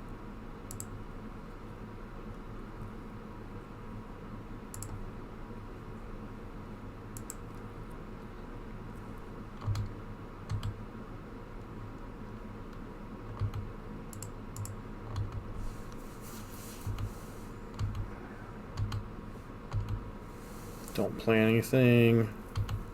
Okay, Thalia is kind of a thing.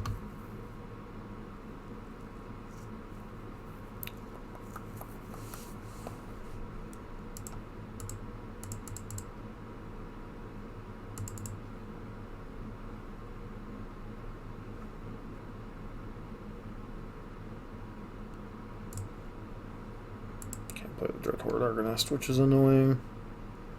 Can't play Seal of Fire here.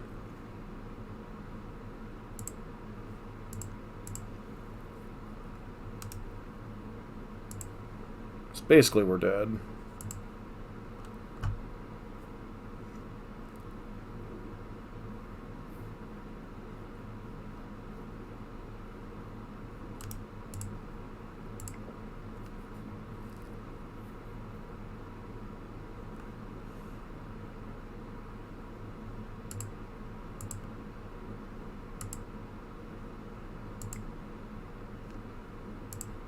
Just really frustrating, right? You don't see a single card for 2 games, then all of a sudden they turn 2 at game 2, turn 2 and turn 3 it.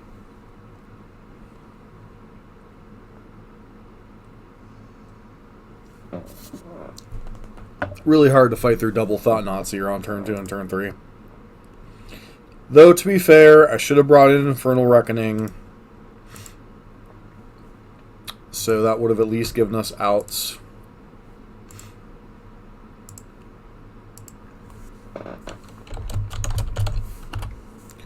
So we're on the play. I think we keep this hand on the play.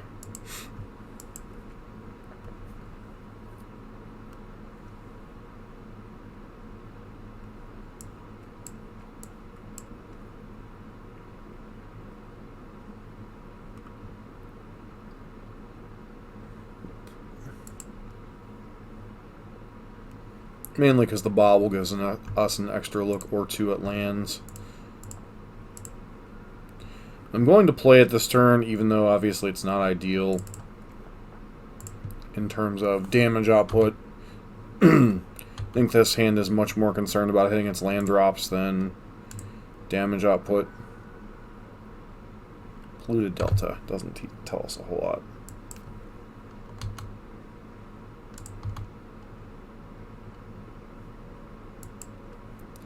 Could have also been incorrect potentially against like a Thoughtseize or something.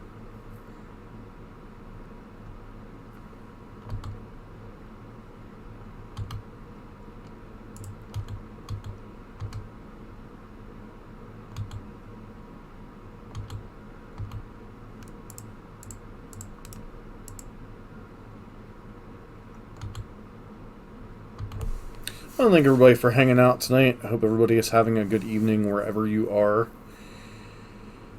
We are playing some red-black Lurrus, which this is only, I think, the second time I've ever played this deck, so it is kind of complicated in what it's doing as opposed to what I normally play, which is burn and red prowess. Up against Merfolk. Thing in the ice.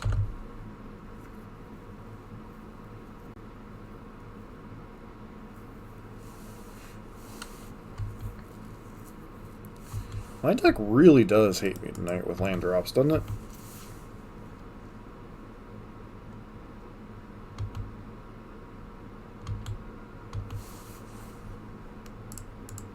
Play the post-combat Seal of Fire.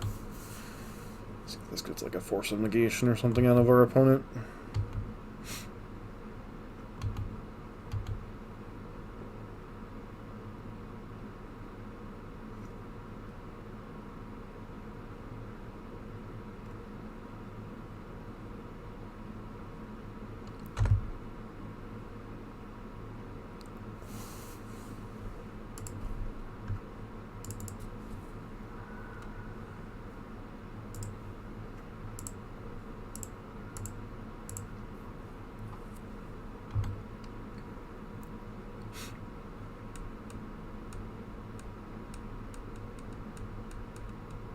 Okay, opponent's got to respond to this, or their thing in the ice is dead.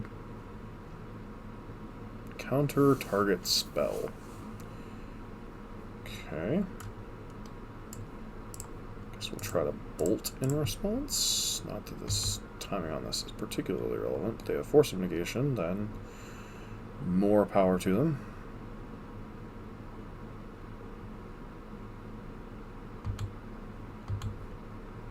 So the answer is no.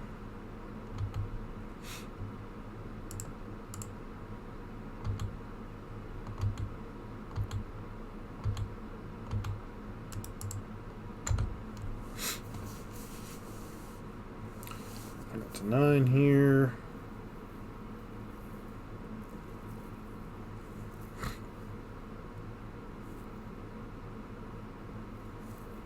Another thing in the ice? No, just number red. Okay.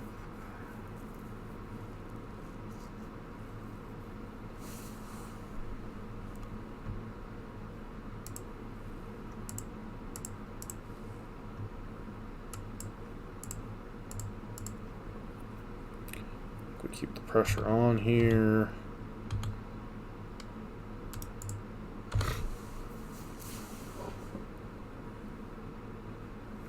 Makes any spell we draw next turn lethal, or just the spell in our hand.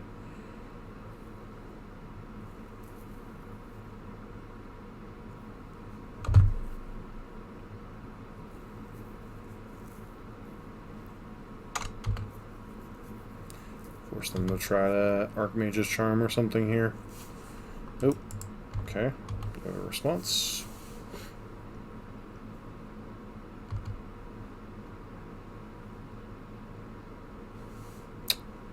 Let's now Caster Mage opt. Okay. Target player. Target that. I don't want to give you the extra out to draw a...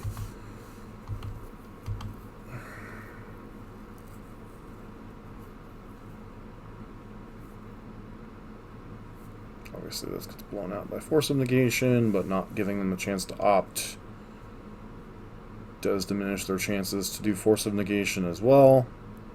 Alright.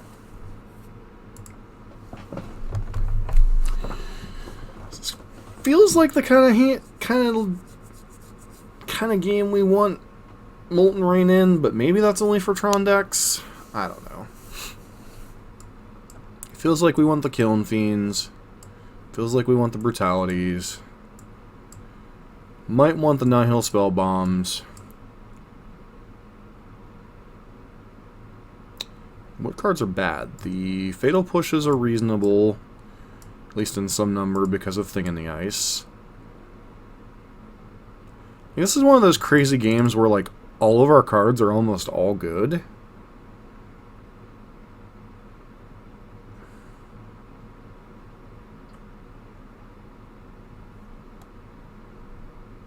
Maybe one Dreadhorde Arcanist because it's so slow. But that's the same argument like with Kiln Fiend. It's like, well... yeah, but Kiln Fiend dies to removal without value too, so it's like... She have like one Fatal Push.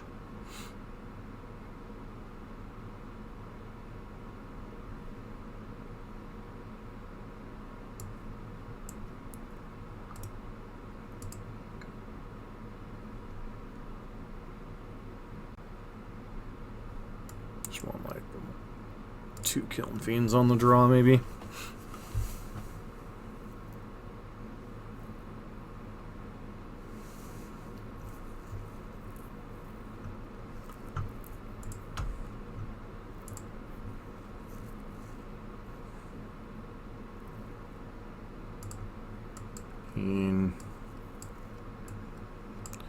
One thing this hand is pretty cold to is a turn to Thing in the Ice. It's one of the reasons maybe I'm supposed to leave all those Fatal Pushes in.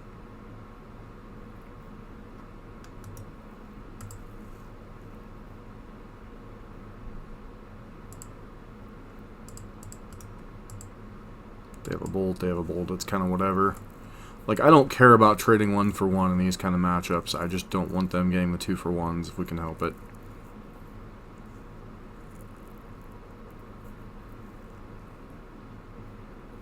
Okay.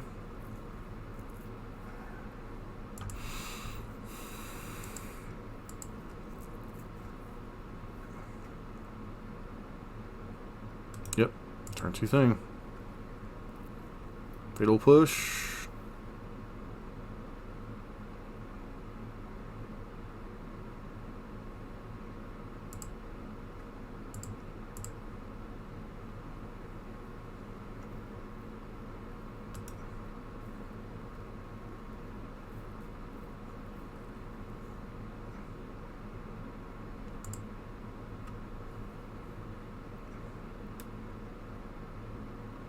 Debating if I'm supposed to bolt that right now while they don't have any mana up. I don't think so. I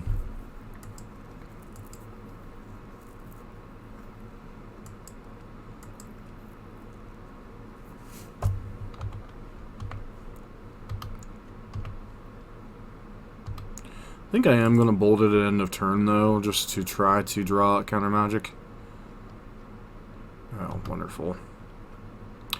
JK, opponent had the play.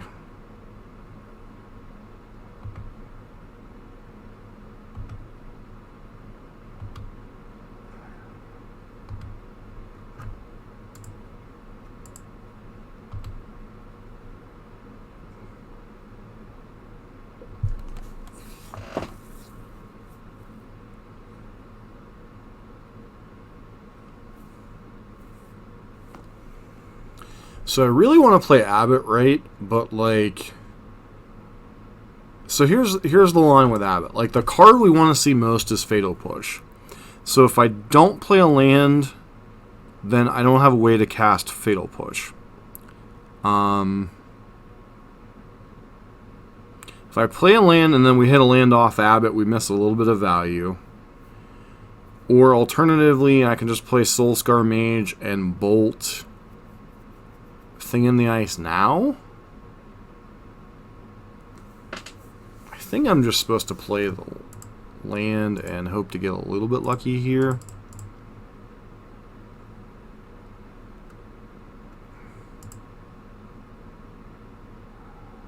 Alright, Thoughtseize isn't a terrible one either.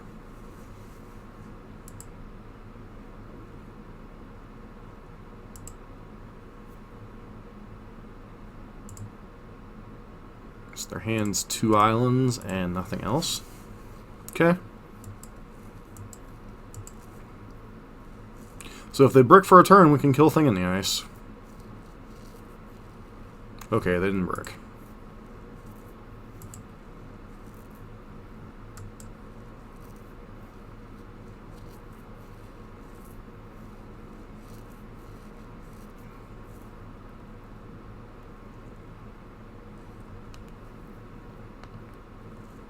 I mean, they sort of did, but they sort of didn't.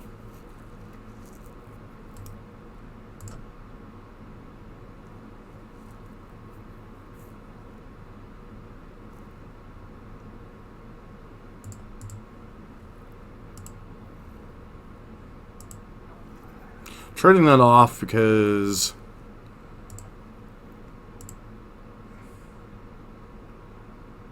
turn target creature card to graveyard your hand.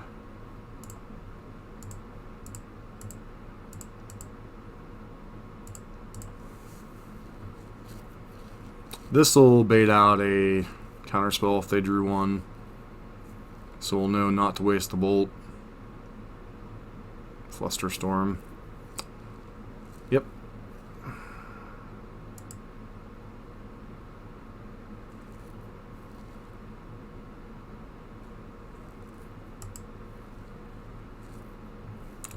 It's a frustrating one for them to have drawn.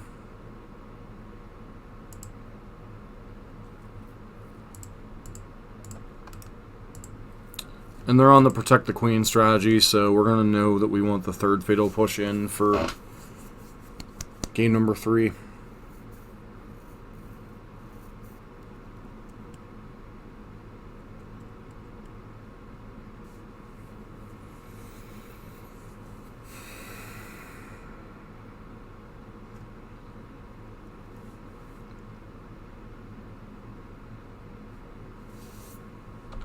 That's a lot of value.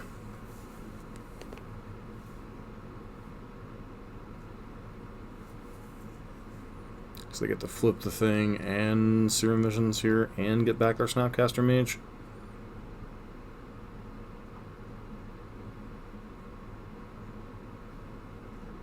Yeah, we're definitely bringing the third Fatal Push back in.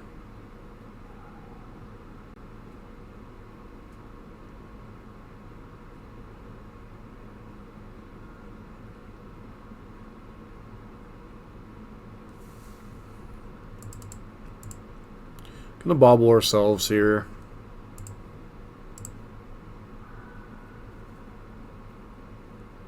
Sunbait Canyon.